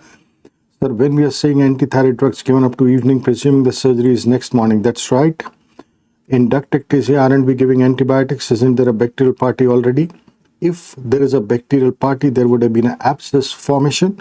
So if there is abscess formation or if there is any evidence of infection, yes, we give the antibiotics. Ravdi from Harbin. Yes, beta. If there is positive pressure outside, then in tension pneumothorax, even if we put wide more needle, more air should be going inside. No, beta. In tension pneumothorax, it is a tension situation. In tension situations, so much of air has gone inside the thorax that now there is more pressure inside the thorax and less outside.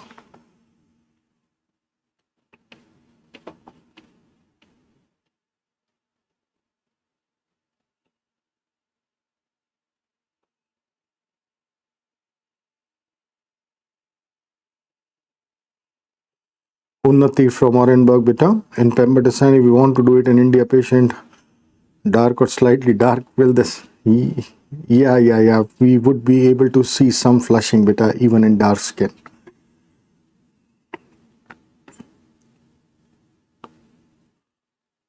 Please mention your name and university, and please do send me the screenshot of the workbook questions what you have requested.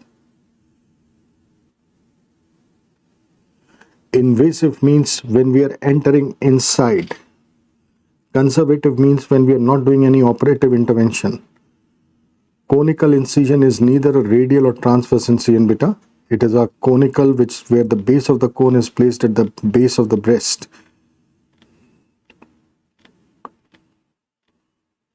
Prakhar from Uzgrowth, you have doubt and fluctuation, how to test it? Prakhar, I am showing it right now on the screen.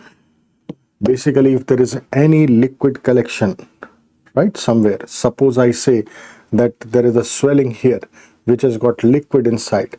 Now, if I try to press this swelling from one side and try to feel on the other side, what will happen? because of fluid inside, when I'm pressing it here, I'll be able to feel that liquid pressure on the other side.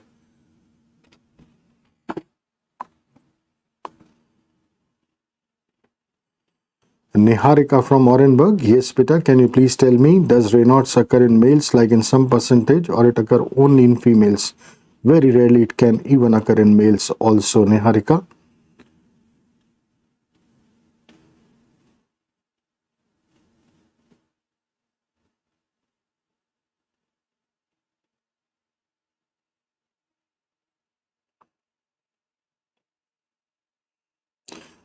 Abhijit from Davao. In Raynaud's, the arterial spasm is there in cold temperature. So in case the patient was not able to avoid the cold, still gangrene won't be there.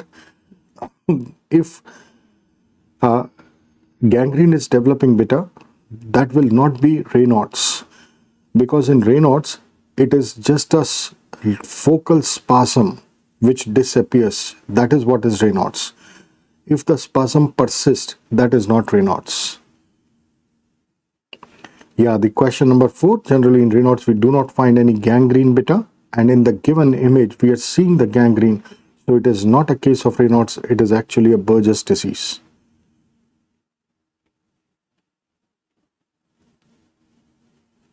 Thank you so very much, Samrat from Kiev. Thank you, beta. God bless you.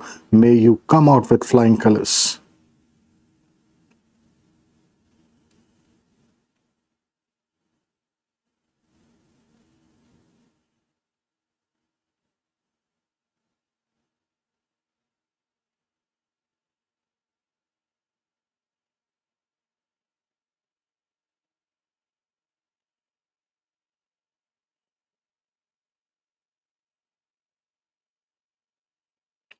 Ali from Karazin, what is microdocectomy and microdocotomy? Please explain once more the difference. Ali, beta, when we are opening something in surgery, we call it as tomy. Like opening the thorax, thoracotomy. Opening the abdomen, laparotomy. Opening the duct, docotomy. When we are taking out something, removing something from the body, like removal of gallbladder, we use the term ectomy. Removal of gallbladder, cholecystectomy. Removal of appendix, appendicectomy. Removal of the duct, docectomy.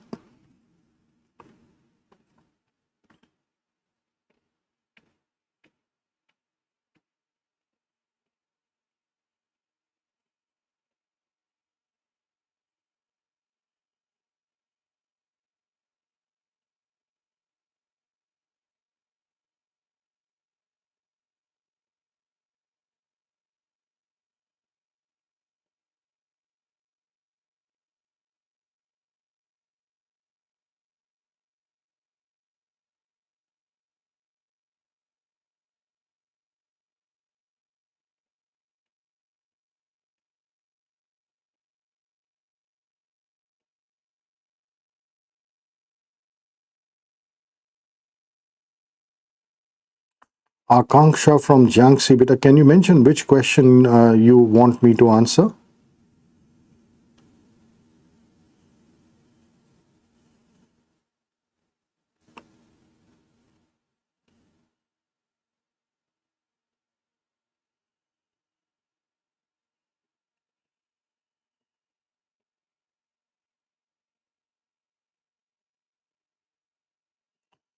Muhzina from Wuhan, beta, ambulatory venous hypertension.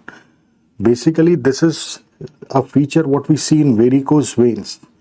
What is happening in varicose veins, beta? There is more amount of blood which is coming into the superficial veins. Now, that is why these superficial veins are getting abnormally dilated and tortuous, and we are calling them as varicose veins. This is happening because there is a incompetence of the valves like saphenofemoral valve. When the person is walking, muscles are contracting, they are putting more pressure on the deep vein, blood from the deep vein is moving. If there is a saphenofemoral valve incompetence, blood from the femoral vein will come into the great saphenous vein. So at the time of walking, more blood is coming into the great saphenous vein if saphenofemoral valve is incompetent. More pressure in this great saphenous vein on walking. This is called as ambulatory venous hypertension, which is seen in varicose veins.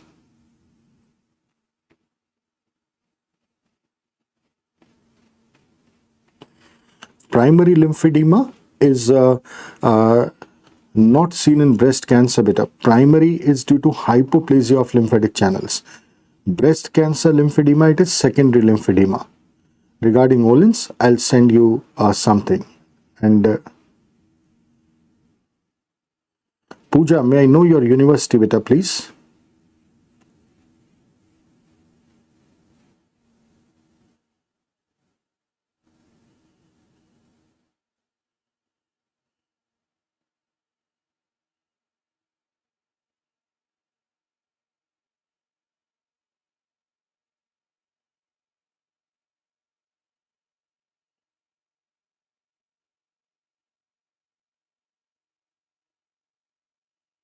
I've shared the Olin's with you beta.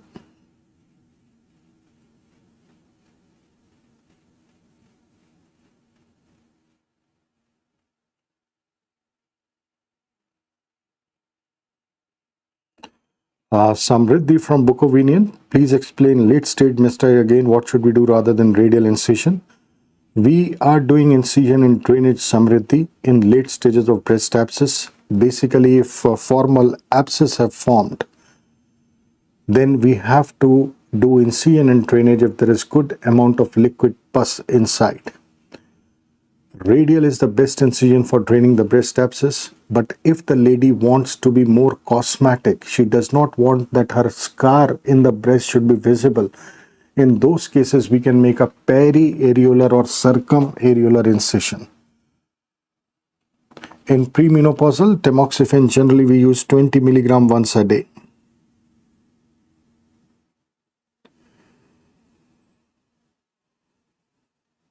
Yesh from Orenburg, if we do excision or ablation of great saphenous vein, then can it cause any complication in venous return? No, generally no, because the other veins take up the job and they are sufficient to provide good venous return.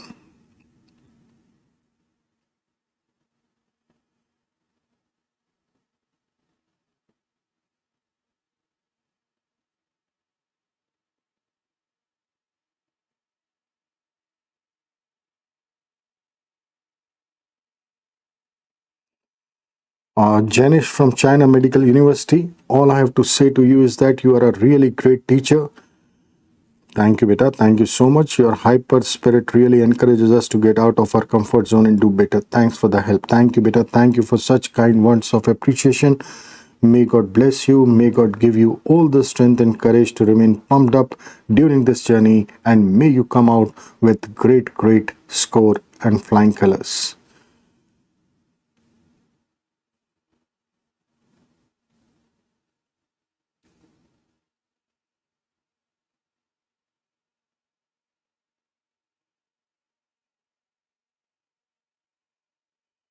Imran from Orenburg, can you please re-explain formation of false aneurysm and can you please differentiate between dissecting and false aneurysm? Yes. Please do have a look on the screen because you have requested diagrammatically. So please have a look on the screen, beta.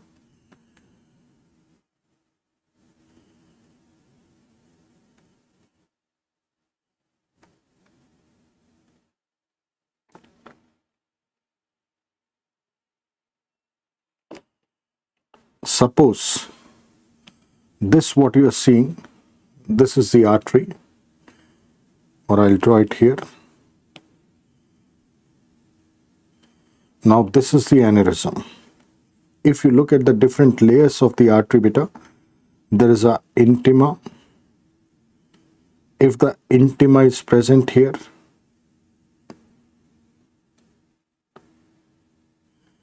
if suppose media is also present here,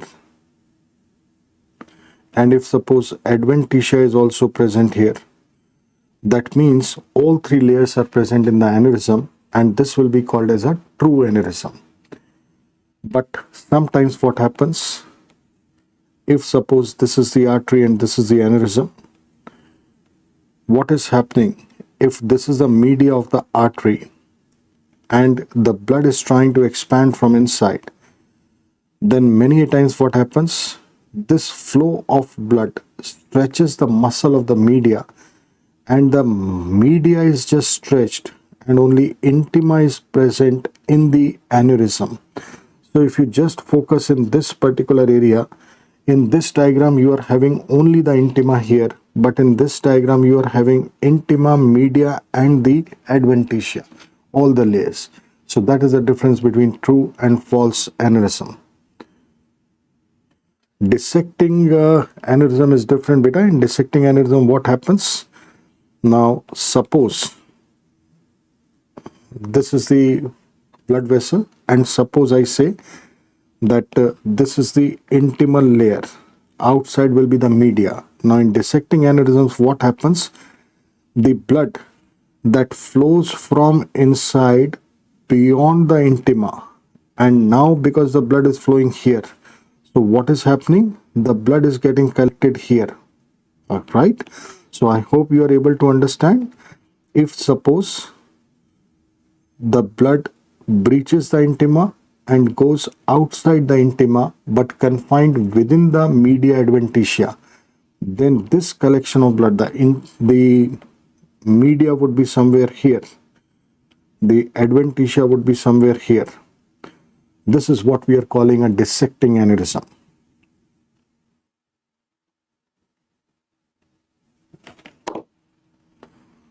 Thank you, beta. Thank you very much for the kind words of appreciation. Your query in the case of AV fistula, when we are going to decide with angioembolization, if the patient is having any symptoms, then yes, we are going to treat with angioembolization. Another question, is there any risk that the coil or therapeutic embolus which you are going, you may dislodge or dislocate and cause worsening, doctor? Yes, risk is definitely there, but there are hooks in the embolus what we are using, and we can attach the embolus with the help of hooks to the vessel wall.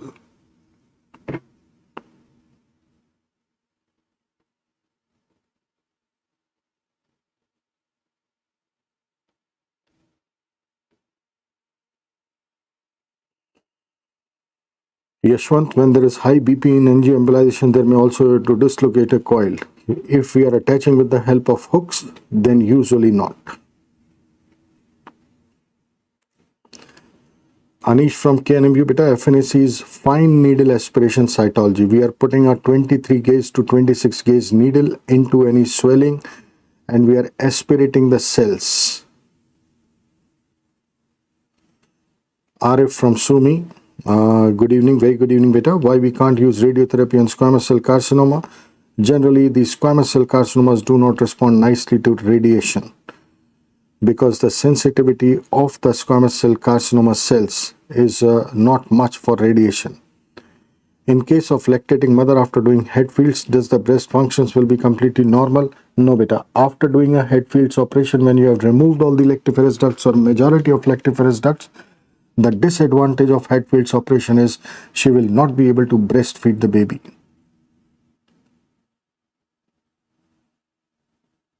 The source of venous thrombi are the calf veins due to prolonged immobilization.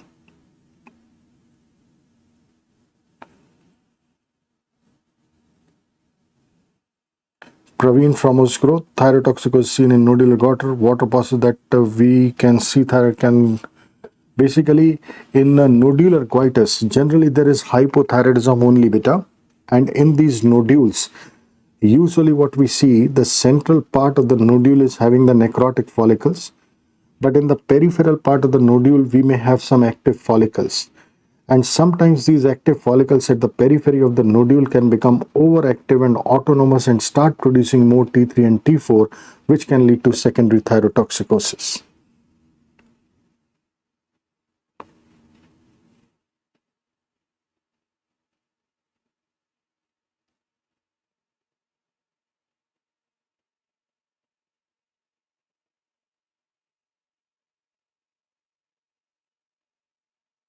Shlok from Janelta, you had a doubt about acute spinal injury. What will the manifestation be? Initial spinal trauma? I think, Shlok, let us wait for the orthopedic classes.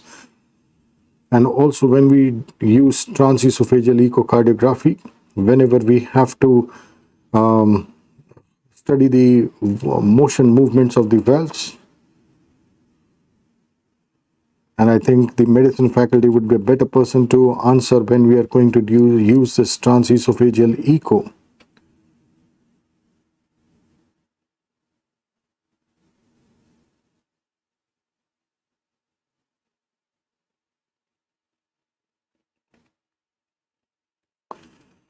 Abhiti from Davao, as you said, in Trendelenburg operation after ligation, the great sign is left over below knee. Won't it create any complication, the leftover vein? No, generally not. It gets sclerosed automatically.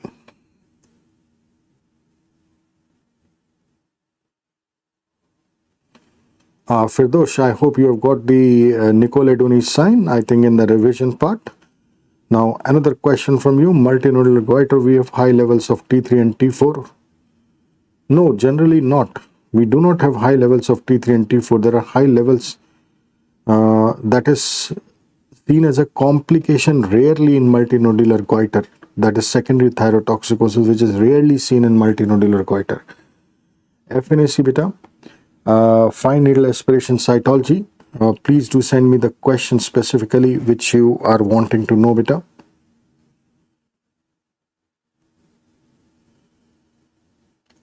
The management of Mondes is simply anti-inflammatory. Please do mention your name and university, beta.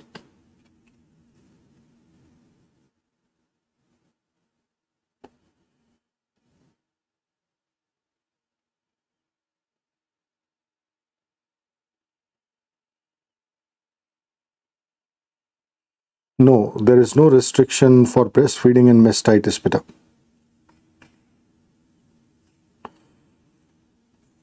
Nikhil from Orenburg, lump in the breast during radio, what should we prefer in lady with the age between 30 to 40? Actually, less than 40, the standard guidelines are doing ultrasound. But if there is any high risk present in that lady, then we prefer doing mammography after 30 years of age.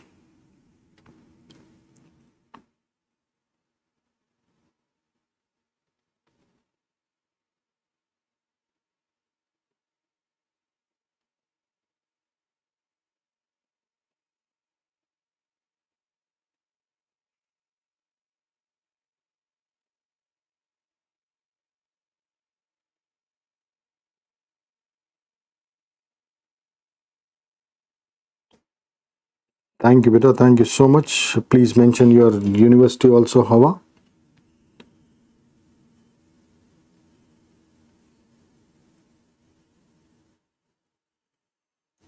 Deva from Trivia, beta. How to differentiate between Raynaud's and Burgess?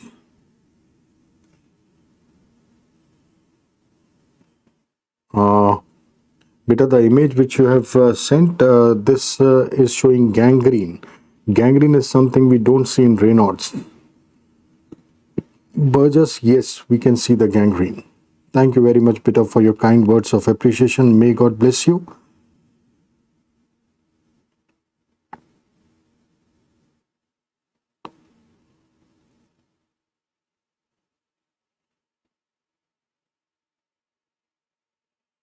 Mathili from Takshila American University. Your question is regarding the previous topic we discussed. The full thickness graft is usually taken from post-auricular supraclavicular. Generally, we take only small grafts when we are saying full thickness because we are not able to expand them.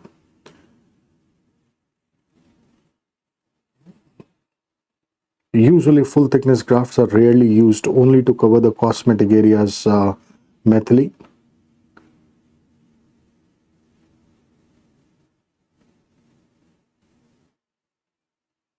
Your second question is, what if the patient has burns around the same region where the graft is supposed to be taken? It will increase the risk of infection, right, if we create a fresh wound around. So do we avoid graft in these patients or we use animal skin grafts? We can use animal skin grafts if we do not have the patient's skin intact.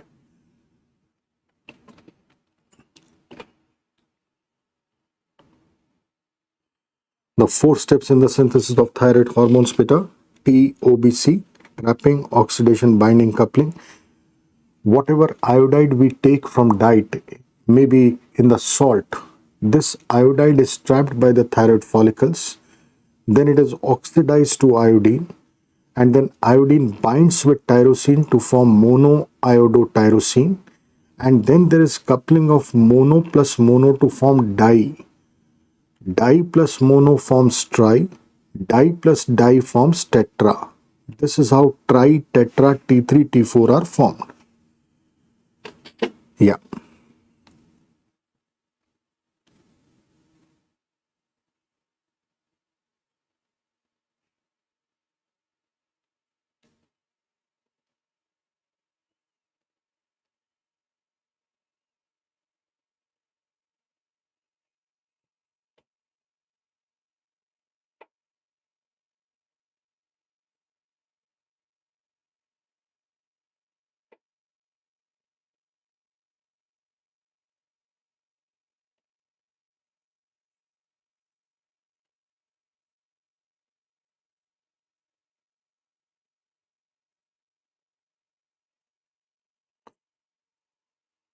Sangeeta from Davao. Beta, the given question following a road traffic accident, 23-year-old man presents with breathlessness. On examination, he has hypotension, distended neck veins, auscultation, muffled heart sound. This is the Beck's triad, beta. Distended neck veins, that is raised jugular venous pressure, hypotension, muffled heart sound seen in cardiac tamponade. So it should be a cardiogenic shock.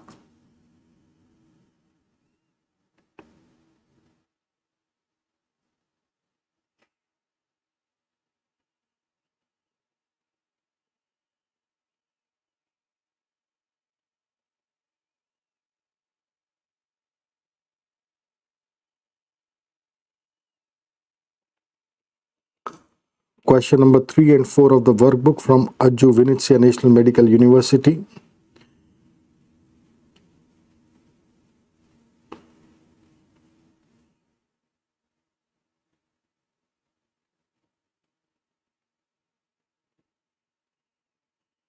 Now for question number 3, Ajju, there is a traffic jam situation in both the lower limbs.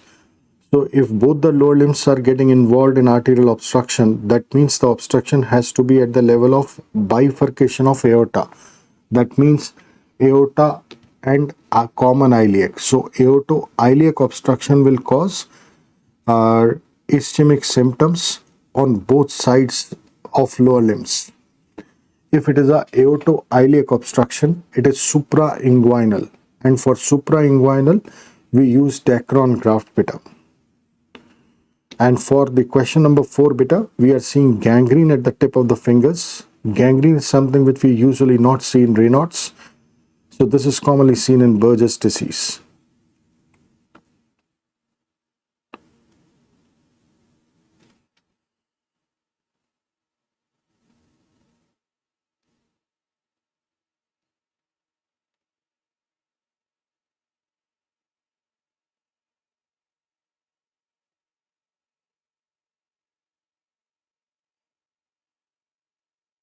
Vimal from AMA, dermis involved. There is a question which I am receiving, something related to degree of burn. I don't know from which resources these questions are coming. But if epidermis is involved, it is first degree. Dermis involved, it is second degree. Subcutaneous fat is third degree, and underlying muscle or bone, that is the fourth degree. Now I don't know from where. If this is something somewhere from missed, please do send me that which resource is this.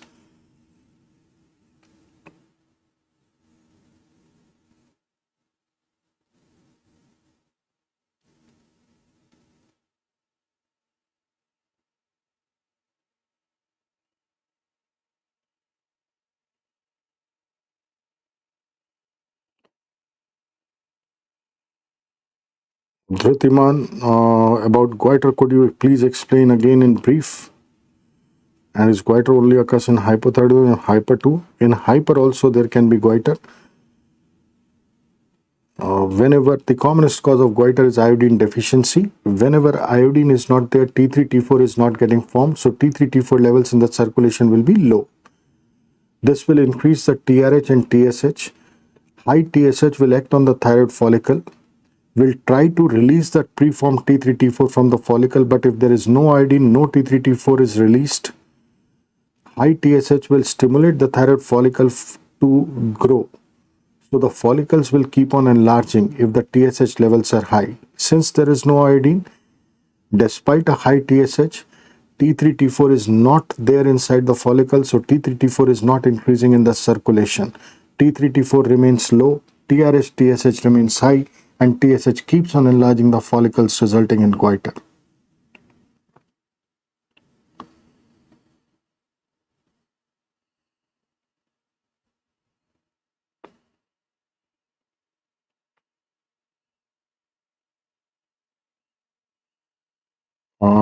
Ashik from Irkutsk, please do avoid such references. This is the suggestion which I can give to you.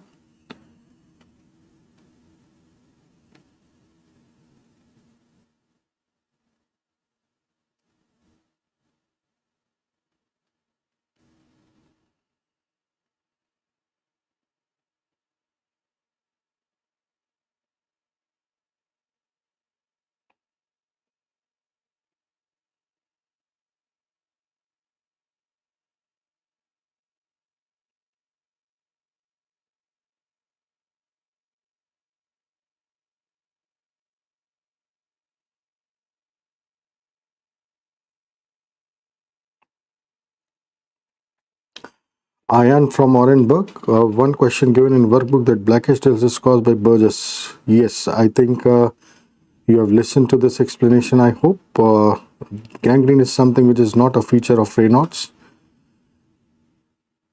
because in Raynaud's there's just a spasm of the arterioles, not a occlusion of the arterioles.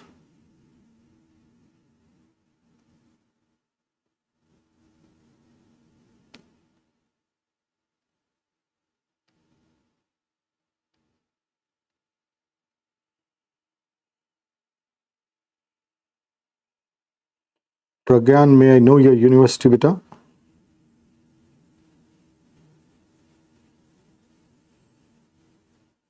Yes, if there is hypothyroidism, there is a possibility that if hypothalamus is secreting TRH, which is acting on the anterior pituitary, which is forming the TSH, there might be irritation, and continuous insult to the pituitary may lead to high prolactin levels.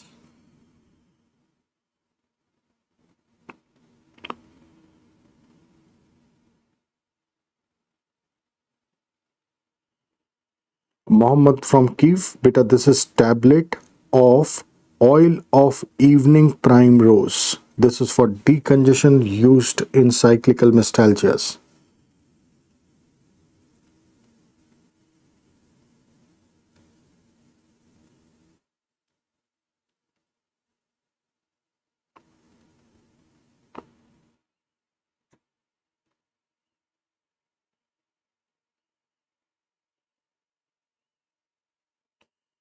Lerick syndrome, beta, please do mention your name and university. Lerick syndrome is something where the patient presents with pain in the buttocks and the thighs associated with impotence. If both the first lumbar ganglia are removed in lumbar sympathectomy, we can find this Lerick syndrome.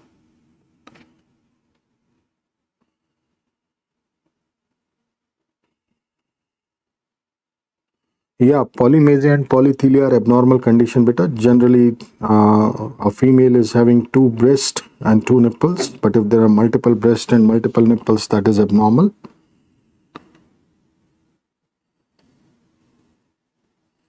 Harini from Davao.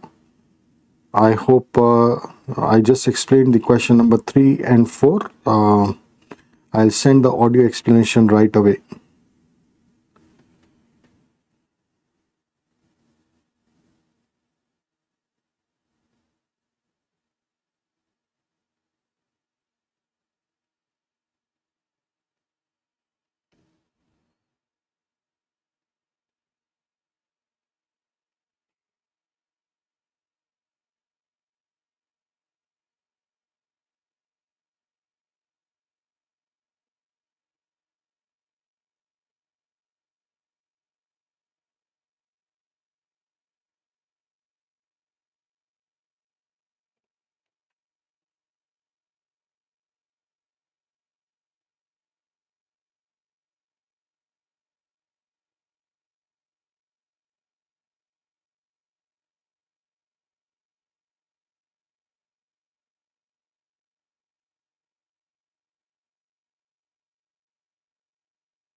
Yes, usually it does not cause any problems if we ablate the great saphenous vein.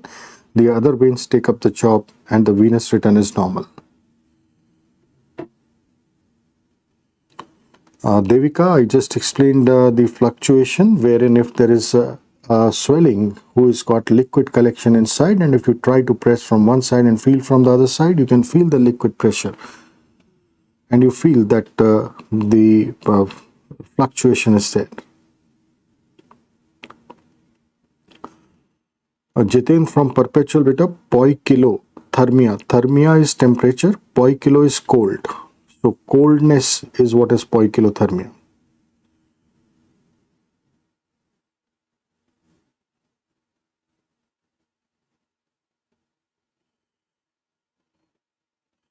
Please do mention your name and university, beta. This is a wrong answer which is given at so many places because they have been using Parkland earlier, and this is a old question and they have solved it by the old way, but that is not the correct way. The answer now is according to ATLS, beta.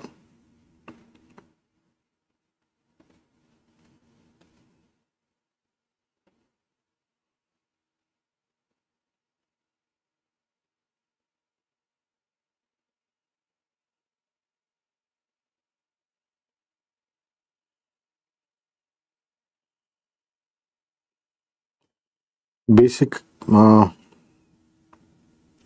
Firdosh, in this question number 11, he is asking Homan sign is seen in.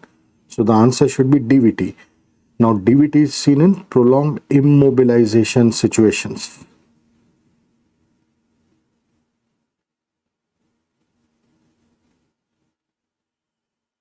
And Firdosh, regarding the other question, if there is a ischemic symptom signs in both the lower limbs, the obstruction has to be at the bifurcation of aorta, that is aortoiliac, which is suprainguinal, where we use the Dacron graft.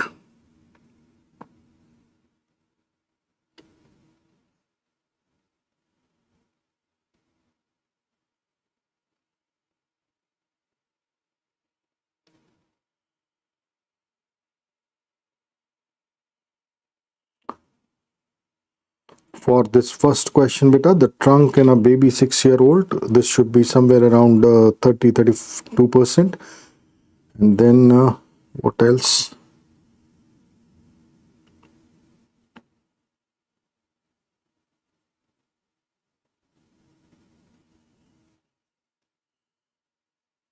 And whole head and neck, you can just imagine that at 6 years of age, it should be 13 somewhere. So we can just add that 32 with 13. So it should be somewhere around 45%.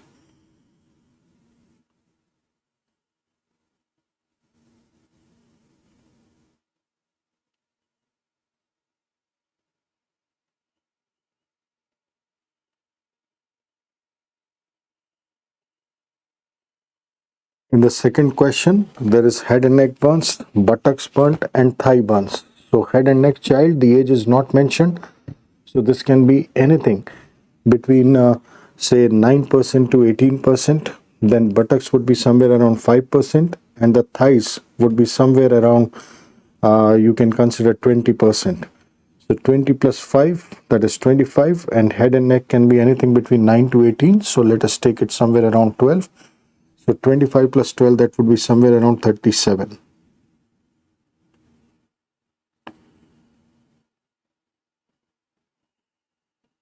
Yeah, we can give antibiotics to prevent this Staph aureus infection. Beta, please do mention your name and university.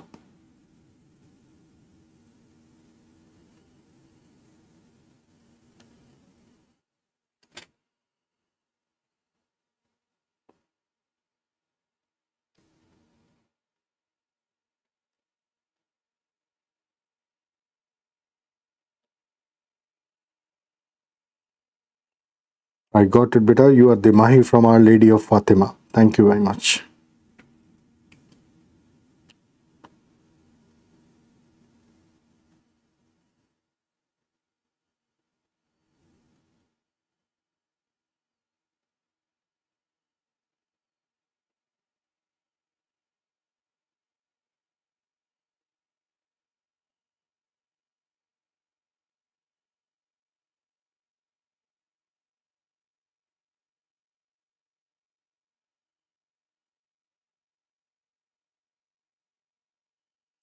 Varsha from UV Gulas beta. Escarotme in skin grafts, not in skin graft beta. Escarotme is for escar.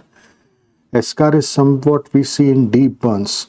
So if the skin becomes thick and leathery and it is not allowing the movement of the underlying things, or if it is pressing on the underlying vessels, we just make a longitudinal incision in that eschar that is in the skin which is burnt to release the pressure on the underlying structures. Thank you very much, Peter, for your kind words of appreciation.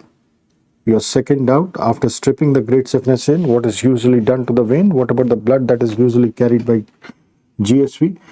The vein is discarded, beta, and the venous drainage will be by alternative channels in the lower limb.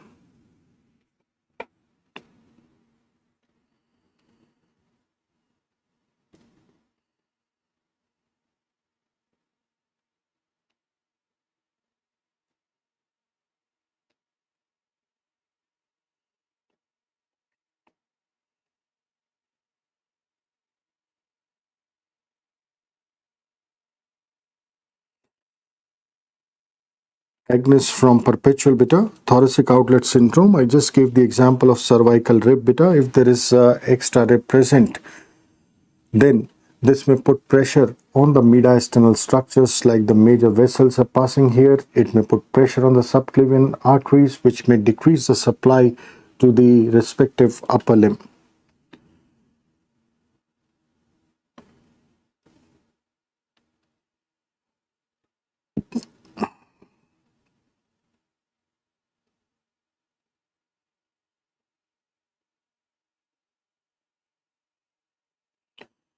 Shubpreet from Kharkiv in Pringles says we ligate the hepatic artery, but for how long? We are not ligating beta, we are just pressing that. We are not ligating, we are just pressing that so that the liver blood flow is gone, and then we gradually release that pressure so that we see from where the bleeding is taking place and we can take direct control of the bleeding.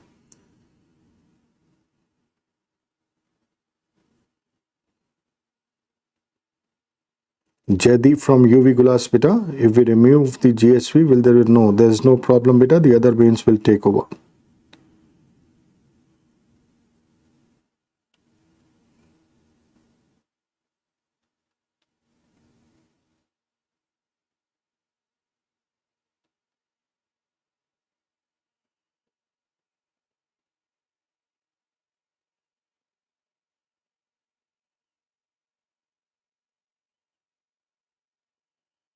Pragyan from Armenia beta, in hypothyroidism both levothyroxine is given in question, then what do we answer? Iodine would be the best answer beta.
Nandini from Our Lady of Fatima, thank you beta, thank you for your nice words of appreciation. May God bless you and may you come out with flying colors beta.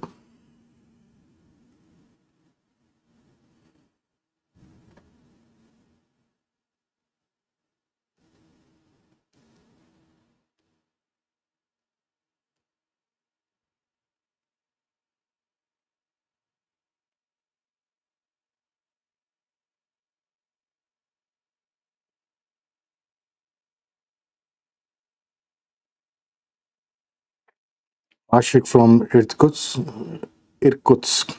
I have a small concern. Why can't we have the surgery classes after anatomy? Because that would make surgery to understand way faster and better.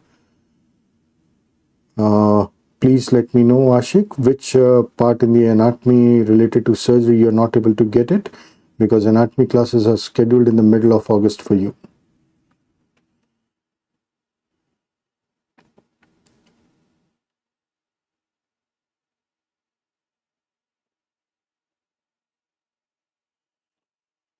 Aditya, please do mention all your surgery related doubts to me on WhatsApp here at my number.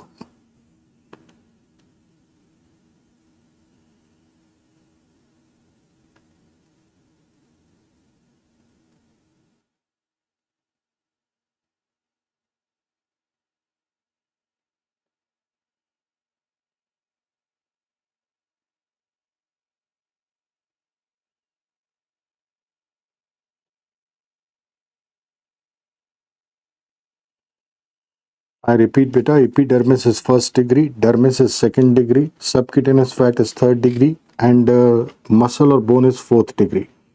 So please follow this, beta, and change the answer wherever you feel there is a different answer given. And please do mention your name and university, beta.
Thank you very much for your patience, beta. May God bless you. Wish you all the best. Have a great night. Bye bye.